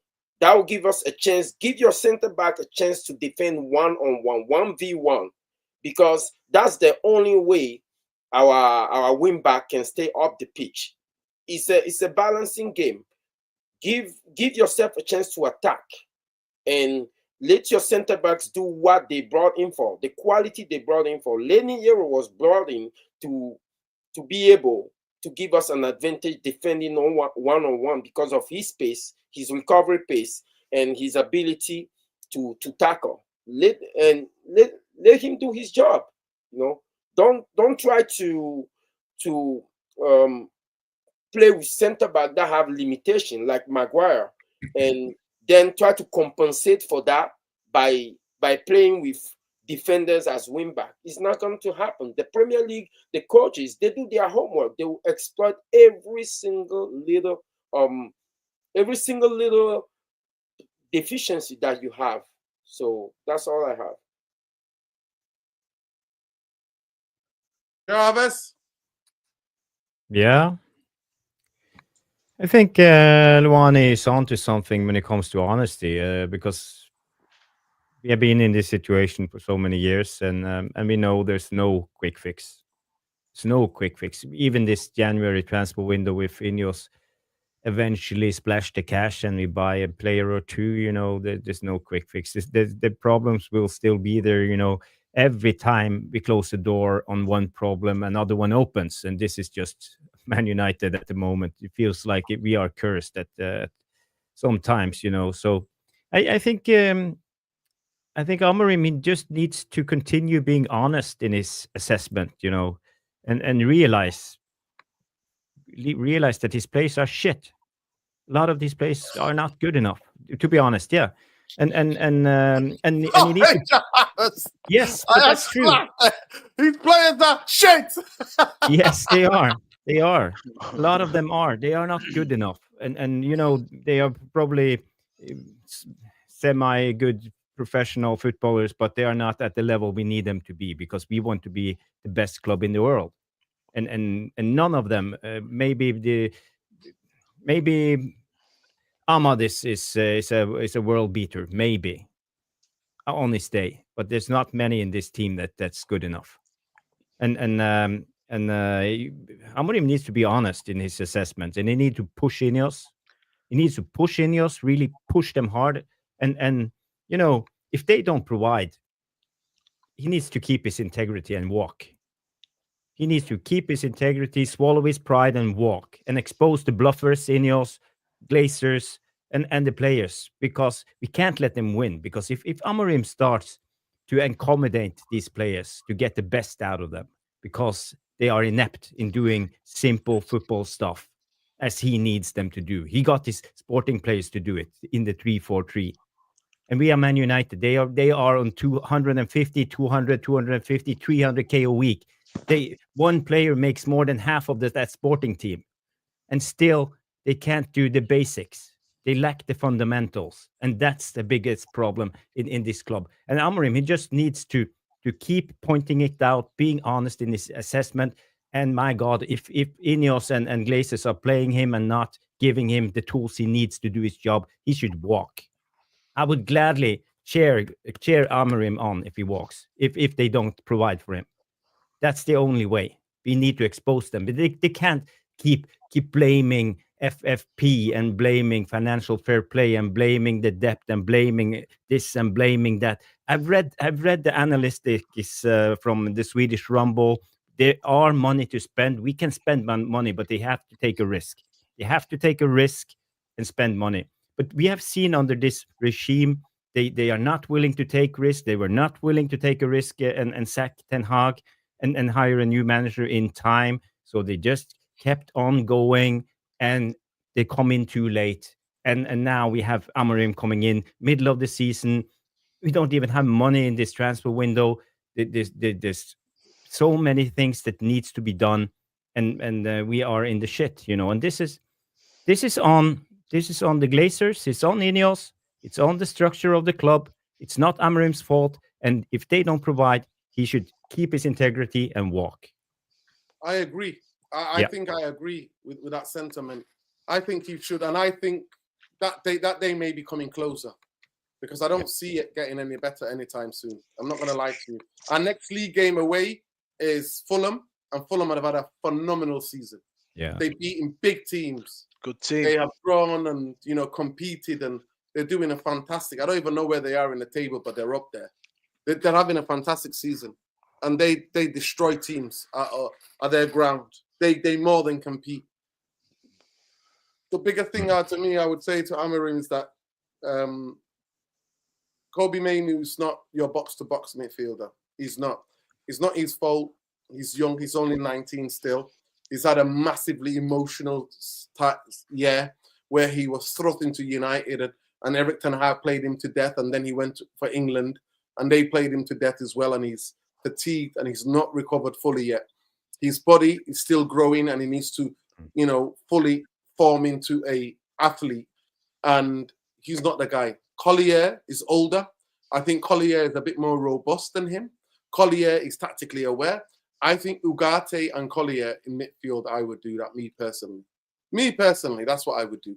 And then take off Kobe for Bruno. Bring Kobe on, take Bruno off. You know what I mean? Do that for like. Or sometimes play Kobe instead of playing Bruno. That's what I would do personally. I would, whether they like it or not, I would drop Diego Dalot. I wouldn't be playing him whatsoever. And Anthony's going to go now, but that was my initial thing, was to say play Anthony as a wing back on the right and on the left-hand side. Because at least he can get up the pitch more. At least he can get hold of the ball a bit more. And I take a risk with that, because what I've got now, the lot offers me fuck all in attack and fuck all in defense. And what the fuck are you in the team for? What are you in the team for? But for me, he has to take risks. I made a promise to this channel. I said, if we're playing well, if he's trying to instill his style of play, I would get behind this manager, because the performance mean more to me than the results. I said it to you, every one of you. The performance have been shocking lately. The performance against the big teams, yes. The performance against the bottom of the league and the performance in the mid-table is being shocking. See, that statement you make there, bro. We played well against big teams. We didn't boss anybody or play anyone off the park. Yeah, but we played well. We competed. Yeah. And we stayed in the game right to the very end, and we played with some belief and we fought, man. And then we get to Southampton, we get to Bournemouth, get to today's game. And that to me does translate into you guys are, just no balls. You fold under the pressure. You can't rise to the occasion when the expectation of the world and the fans is we are the favourites today. We should be getting 3 points today and beating this team because we're at our ground. And the worst game of the season was the Southampton game. For 80 minutes, I thought it was a disaster. I thought it was just awful. So there is a mental problem with the team. And this is, I think, the most difficult thing for any manager to come in to really turn it around. Because you have always got the remnants of old regimes, of what I'm used to, chilled, no stress, no. We've not asked Man United players that, as Jarvis says, to 150, 200, 300,000 a week, big transfer fee to win a league. Not even asking for you to do that or win anything. We're asking for some football in line with where you play, for who you play, what you're paid. And we're asking you to get into that top four, get us to the Champions League, and maybe give us a League Cup, maybe an FA Cup. The big stuff, we don't even discuss that. We can do it because we have done it. And we deserved our result at City. We deserved what we got at Poole. We deserve what we got at Arsenal. We fought hard and we believed and we played well, like you say. It's the small games where you shit yourself. And then you go to this system. Is this a system? I don't know anything about Amorim like Ten Hag. Nothing, zero. I roll with it. But I thought it was time for Eric to go. Now this guy comes in. Is this a system that can win the league? I don't know. But Man City play with this type of risk. Liverpool play with this type of risk. Very much so under Klopp, a little bit less now. And it pays dividend. But what they do is when you get at the City defense, they look ordinary to me. But what they have is 70% possession every game. and they know how to score. And then they have a Van Dijk that is just a beast. He covers ground. He's rapid. Kyle Walker gets you out of trouble. He's playing a system that he wants them to adapt to, but it's very scary, the amount of space in behind and the lack of pace to defend that space. You're always going to be chasing it unless your offside line is beautiful and perfect. But I never see us catching anybody offside, you know. We get caught offside a lot. So that tells me, what are you actually doing with that? You have to factor in the offside trap. Then when you're playing five, like Luani said, you got a man less in the middle. We're not controlling the games. We're not keeping the possession and we're losing the ball. And even if you're not losing the ball, guys like Baleba can hit a 40, 50-yard pass into an acre of space. It don't even have to be a great ball. If you've got somebody that's going to curve a run and just run onto that, get onto that. Mazraoui's slow. He's not fast. Maguire's well slow. De Ligt's pace is average. Martinez is not fast. They're not quick guys. This system with what you have is asking for trouble from the beginning. And then when you can't actually get out because you're a man less in midfield, we're going long. We're still going long. A lot of games we're going long because we're not able to get out. So I don't know if he continues to play like this. Maybe he's saying to the guys, okay, we had an agreement, but this is the reality. You brought me in because you believed in me. I'm showing you my system with this crop of players. We will suffer until you decide to intervene. And if not, who knows? Maybe he will walk. Maybe he will be sacked. I don't know. But right now, there's a lot of red flags. A lot of red flags. And this season is going to be very, very long and hard and difficult. You see, my brother, I would like to bring your attention to the Southampton performance. My issue is not about the mentality of our players in terms of them having like a Cinderella mentality, the underdog mentality, where they up to the game when it's a big team, and when it's a small team, they shrink. My issue is more with the mentality of the opposition. You have a team like Southampton who is they're last in the league, but when they come to Old Trafford, they think they can play football, and that's the issue. You know, when a team like that come and think that, you know what, we can play football, that's a problem. They should come and have in their head like, yo, we need to defend and get a result here. That means that their coach probably sat them down and say, hey, these guys are predictable. Okay, their system, they attack through the flank. If we can defend our flank, and if we can overload the middle, we'll have one man extra. And if we can keep the ball and pass it in the middle, we'll have a chance. And that's exactly what they did. You know, we shouldn't be in that situation. If little tweak need to be made to the system, we should always be going into game when we're playing teams like that, or any team that's mid-table at home, the game should be ours. You know, and that's the issue. We should never be outworked. Never be outworked. Never be outrun. Never be outworked. But we are getting outworked. We are getting outrun. And that's been a symptom of what's going on at Manchester United for the past 10 years. I mean, that's why Rashford, you've been talking about Rashford, bro, because of that. Hold your horses.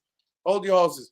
Big up to Truth CK says, we get muscled, outrun, can't polish a turd. Recruitment has been bad.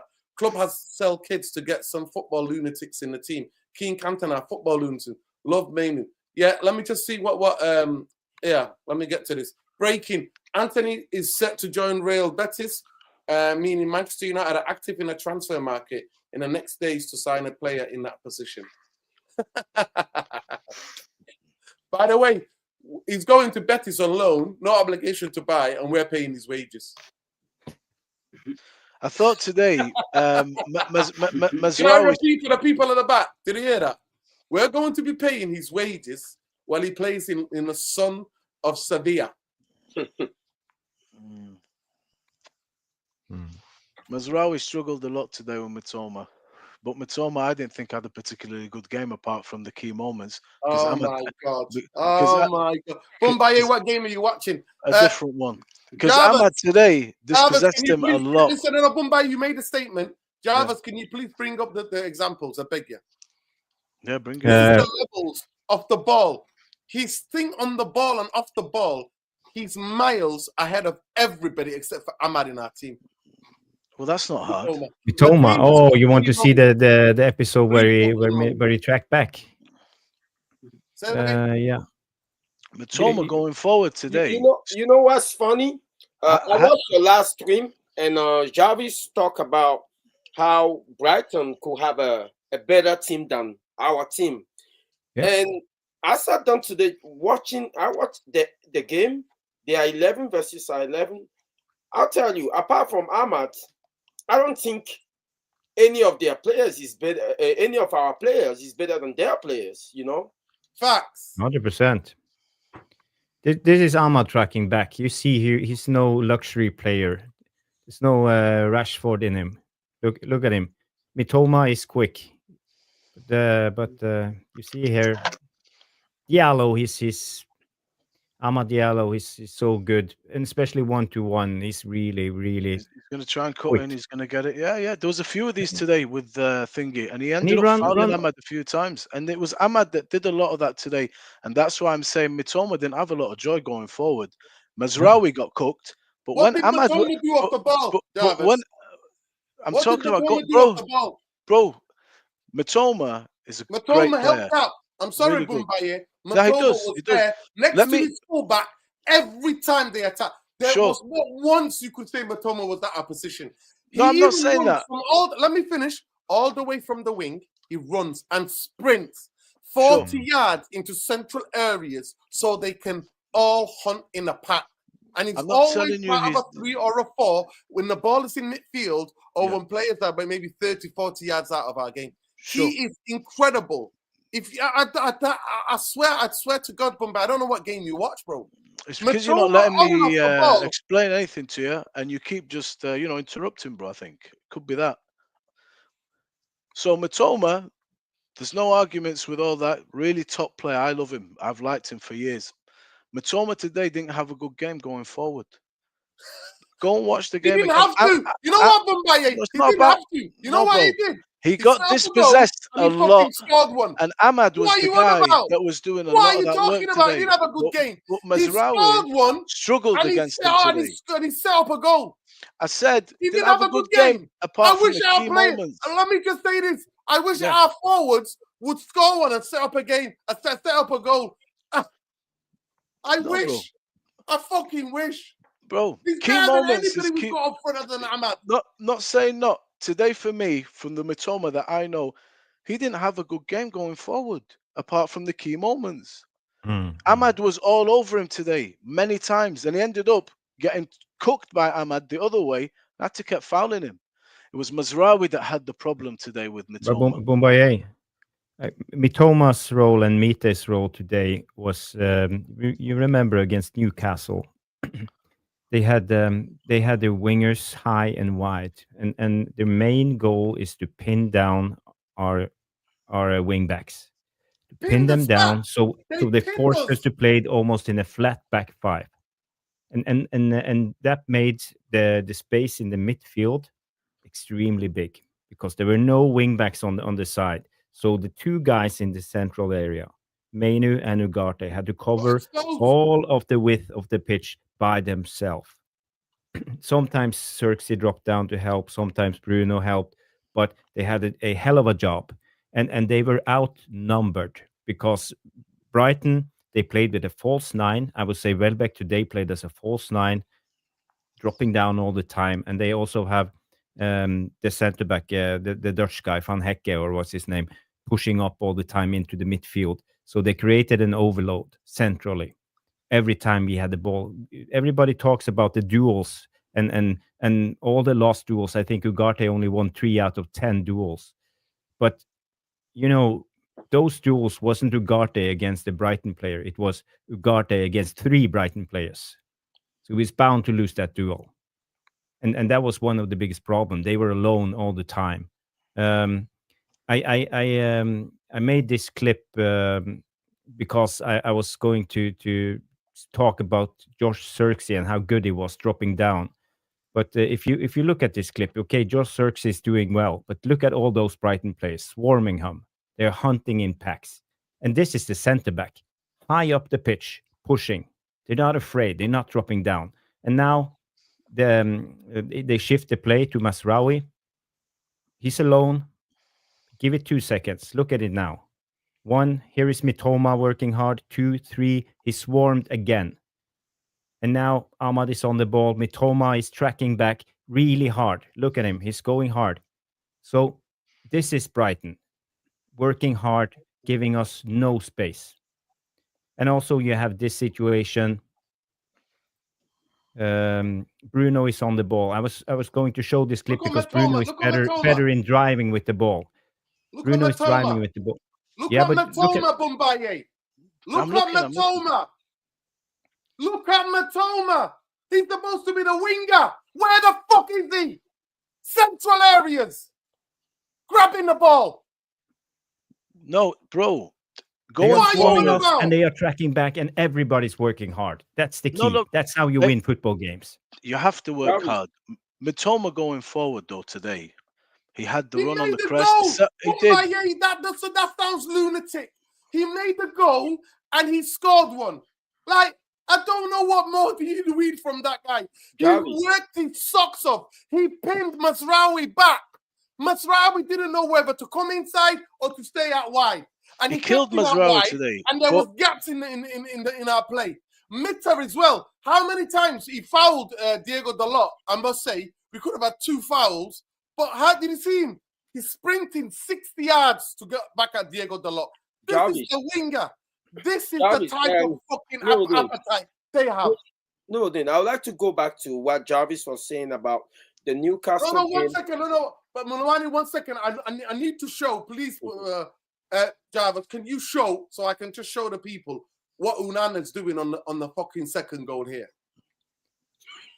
Yeah, what is your take on the second goal? When I seen it, I felt he could have claimed it. He stopped. He takes 2 steps and looks like he can pound the ball, he can punch the ball, then he stops. And yeah, let it go.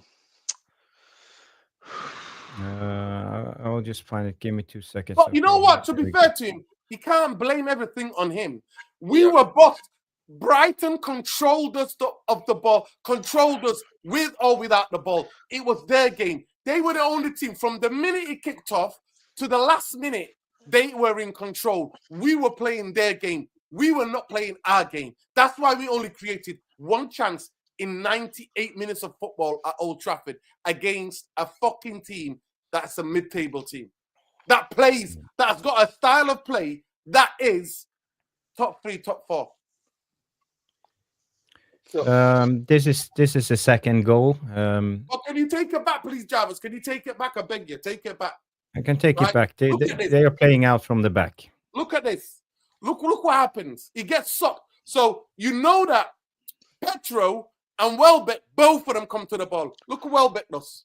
Look where our 2 midfielders are. Look where they are. Right? Left. Where are the fucking centre halves? Jarvis, can you put the cursor behind Welbeck for me, please? Where are the centre backs? It's by design, though. It's by design. Tottenham did the same thing to us. Yes, they have to follow them. Here the pass is breaking the lines. We are in a flat 4, and there's no pressure on the ball carrier. This is a big problem. We don't have control. In this instance, both Bruno and Ahmad should tuck in and help out these 2 guys because they are alone. And these 2 guys shouldn't be flat. They should be staggered. 1 higher up, 1 lower down, like this. So the only time you should ever be flat is to receive a pass when you're in possession of the football. That's why we were playing in a 5-4-1, right? And that flat line of 4, once the ball go past it, they have a ball carrier or they can pass through it to their striker. It's over. It's facing with our defense. But look what they do. So Euro, the youngster, decides to come out, right? Decides to come out. But look what he does. Ogate gets attracted to the ball other than holding his position. He gets attracted by the second movement of the pass going to Beleba. But what does this guy do? Zirkzee is not quick enough to close the ball down the center half. The ball is out there to Amari. This is Ugarte anticipating this pass. So he tries to take out. Is it Welbeck or No, it's Balova, the midfielder. Balova? Yeah. So you see here, Ugarte's run is like this, and suddenly he realizes the ball is not going here, so he runs here, and it's too late. And he overcommits. He overcommits, yes. But then, if you stop it, Jarvis, this is where Ahmad should have sprinted. Can you draw Ahmad? Ahmad should have tucked in and realized, I need to fill the gap.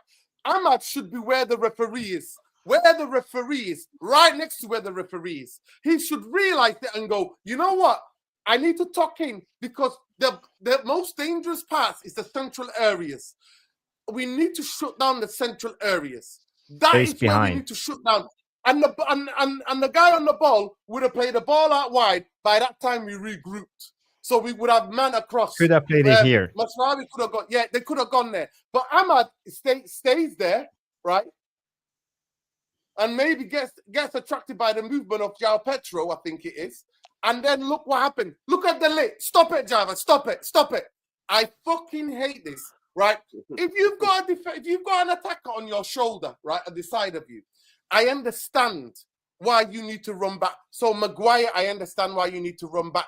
I understand Masraoui why you have to run back. I understand the lot why you have to run back. But the late, there is nobody on your fucking shoulder. You need to come to the player with a ball. You need to face it up. But he doesn't. The ball gets carried. Jarvis, play it on for me, please. The ball gets played, right? Lenny Euro does something. Let me do a tactical foul here. By that time, the lot's gone where? This is Dallo. Oh, dear. He goes there, and he has no attempt. Watch this. No attempt to try to stop the fucking cross. Look. Show he's left-footed. What are you doing? And look, Onana, can you just bring it back a little bit, Jarvis? Look at Onana. Take a look at Onana. Just gonna. I understand he doesn't want to get beat in the near post. He's been beaten in the near post before. But once you realize the body shape of the player, because it's all happening in milliseconds in football, you have to sometimes gamble. You understand that he's not going to try to have a shot. He's going to put a floater in. The ball is not even going that fast. So it's not a flat hit of the ball. It's a floated, looped-in ball to the back post. Look what he does. And he stops here. In all instances, he should have kept covering the back post. Kept his run going. You know, I'm done blaming. Look at him. Look at him. And then he stops. I'm done blaming goalkeepers for back post goals. You know, we used to concede those goals way under Ole with De Gea in the goal and Dallo playing on the other side. Those back post goals we used to concede it all the time. So what are you saying there? Are you saying like we need 7 new players? No, you know, 10. You need 10. We have Ahmad. It's always a catalog of errors leading to a goal. Well, I want to come back to what Jarvis was saying about the Newcastle game, where our wing back were getting pinned down by their wingers. That's the issue that I have. In a game where you know that your wingers are your point of attack, why are you having your wing back pinned back by their wingers? A game of football is a cheating game, right? You want to cheat and they want to cheat too. If you leave your wing back ahead of the game, like in the middle line, that means that if you get the ball back in transition, you have the advantage to pounce on them. So what I want Amorim to think about is to be brave. Leave your wing back at the center line. Don't worry about their attack, okay? And force your defenders to defend 1v1. That's why we need both defenders at the flank, whether it's Euro or Martinez or whether it's Euro or Mazarawi who be defending on the flank. They have to be able to defend the wings so that our wing back don't have to come back and defend. So that will give us at least a balance. At that point, the game become the property of the person who have the ball the most. You know, Brighton. You have- Except for the last 20 minutes, they gave us the ball tactically. When they went 3-1 up, they were like, okay, take the ball. We don't give a fuck because we know you're not going to create shit. We're just going to block you in the middle and you can give the ball out wide all you like. They did that. Tactically, the game management, superb. Because- Amarim and his boys got done today. He got done. The person who have the ball the most will always dictate how they attack.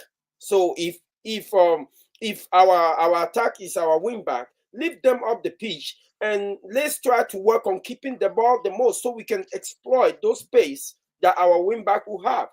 There's no point giving the ball to the opposition and they will stack up the middle, pass the ball, and then they will dictate when they attack or when we run around. I don't care how strong you are mentally as a player.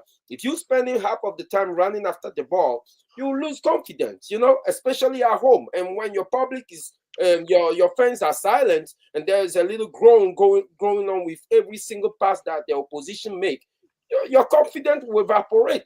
Unfortunately, that's just the reality. Yeah, listen, we can talk about this. Come rain, come shine. Manchester United are severely lacking. And the people in charge are asset stripping the football club. That's what they're doing. They're asset stripping the football club.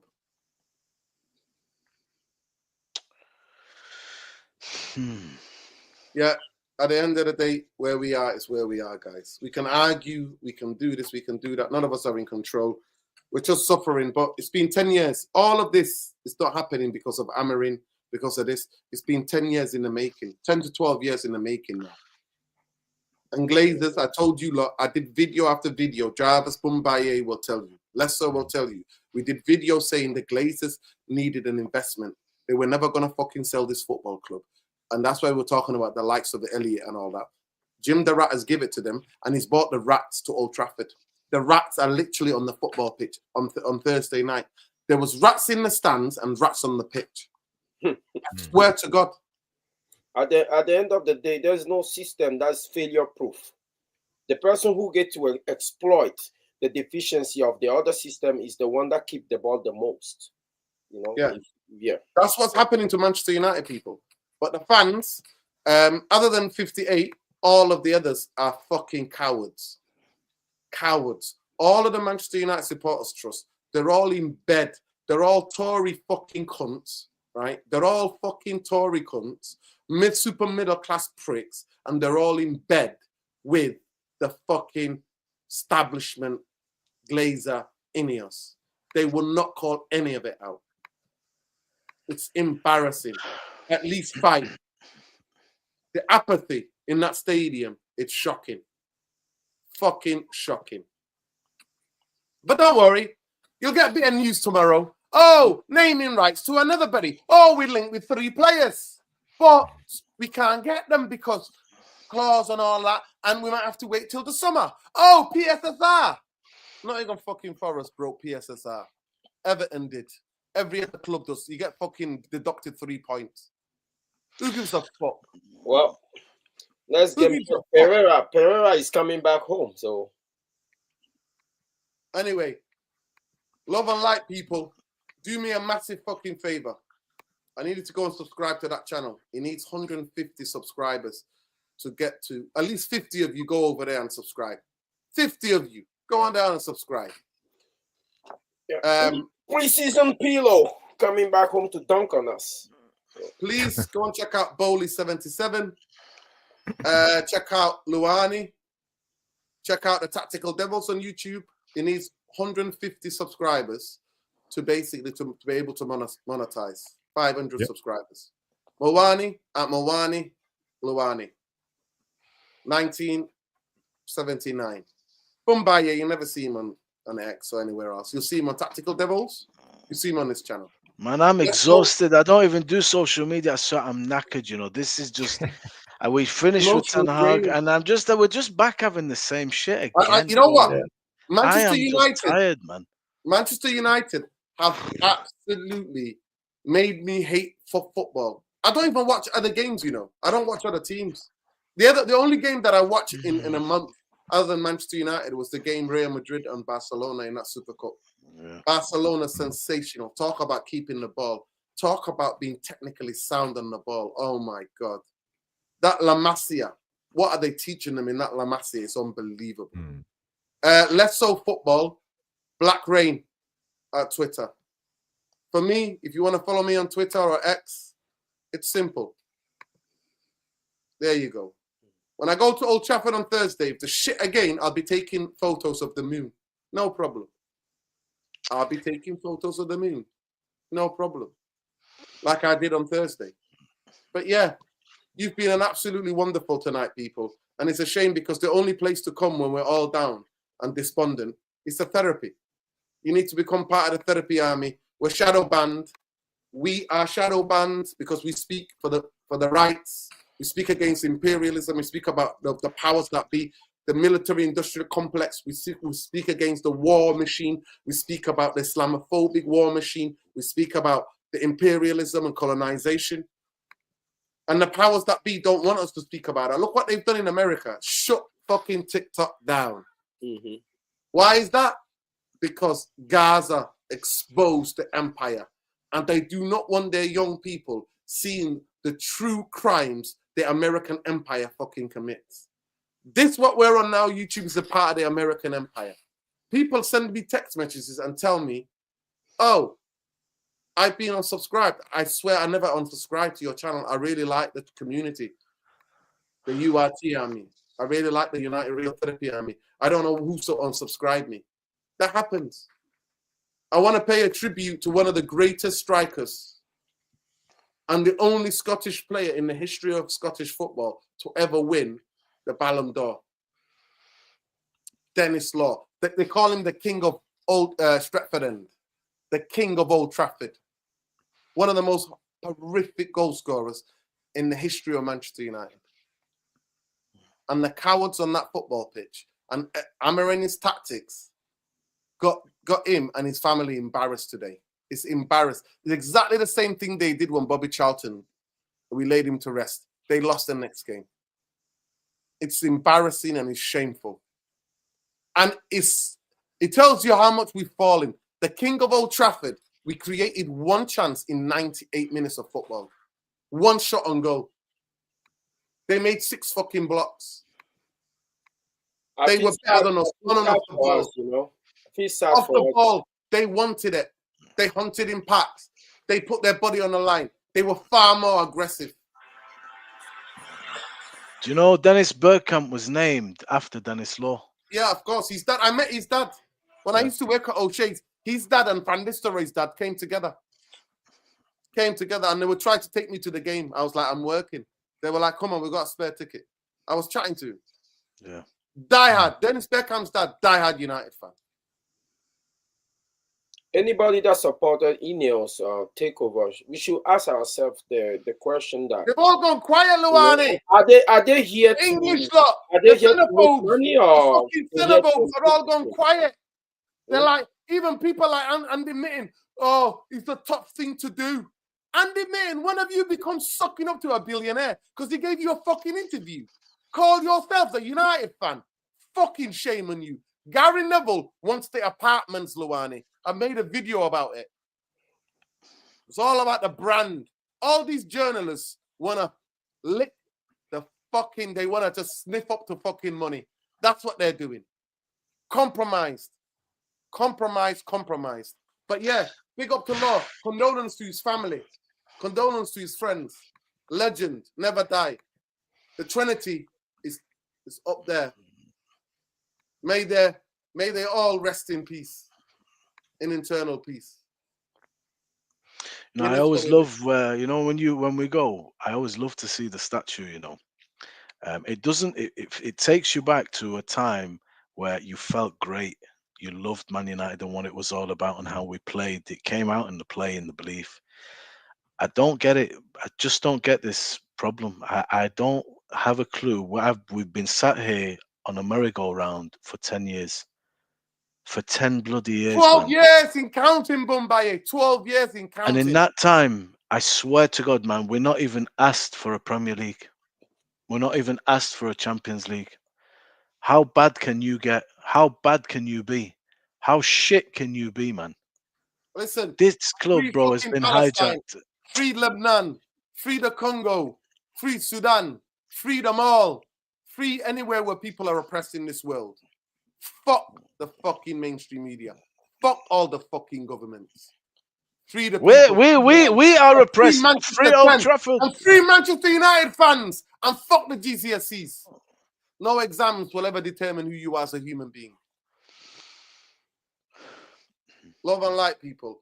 Please, I beg you, go over now. It costs you absolutely nothing. YouTube.com. Hit that link. Give. Let Jarvis monetize. He's 150 away. Yeah, and you can catch a good show. You know, Noradin came on and we did a tactical analysis, match reaction of the game, 1 hour, 30 minutes. So if you want more of Noradin and me, jump over to Tactical Devils and check it out. There you go, people.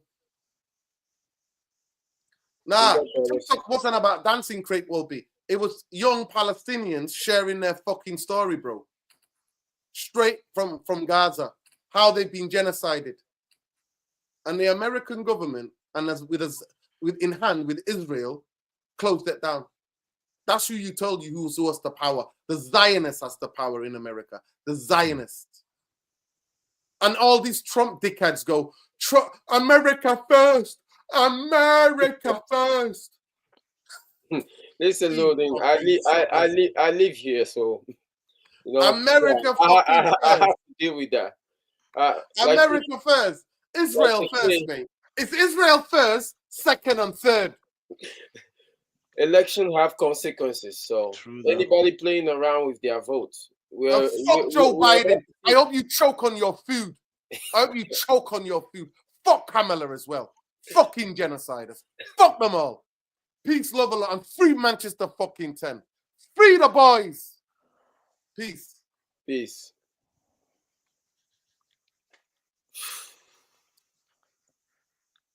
Jarvis will be live at 9 o'clock tomorrow. Jarvis Corner with Stu. Big up to Stu. His team got hammered today, but you win some, you lose some. Yeah. Jarvis, what do you think about the system? What about to end the show? You know, tune in tomorrow, Luwani. Tune in tomorrow, 9 o'clock UK. Luwani, if you're free, you should jump on. Yeah. Go on that show if you're free. Yes. Yeah. Ask yourself why DNA testing is forbidden in Israel, because he'll tell the truth. That nobody that lives there is from there. By the way, big up to everybody who liked the video. Good night. Good night. Good night.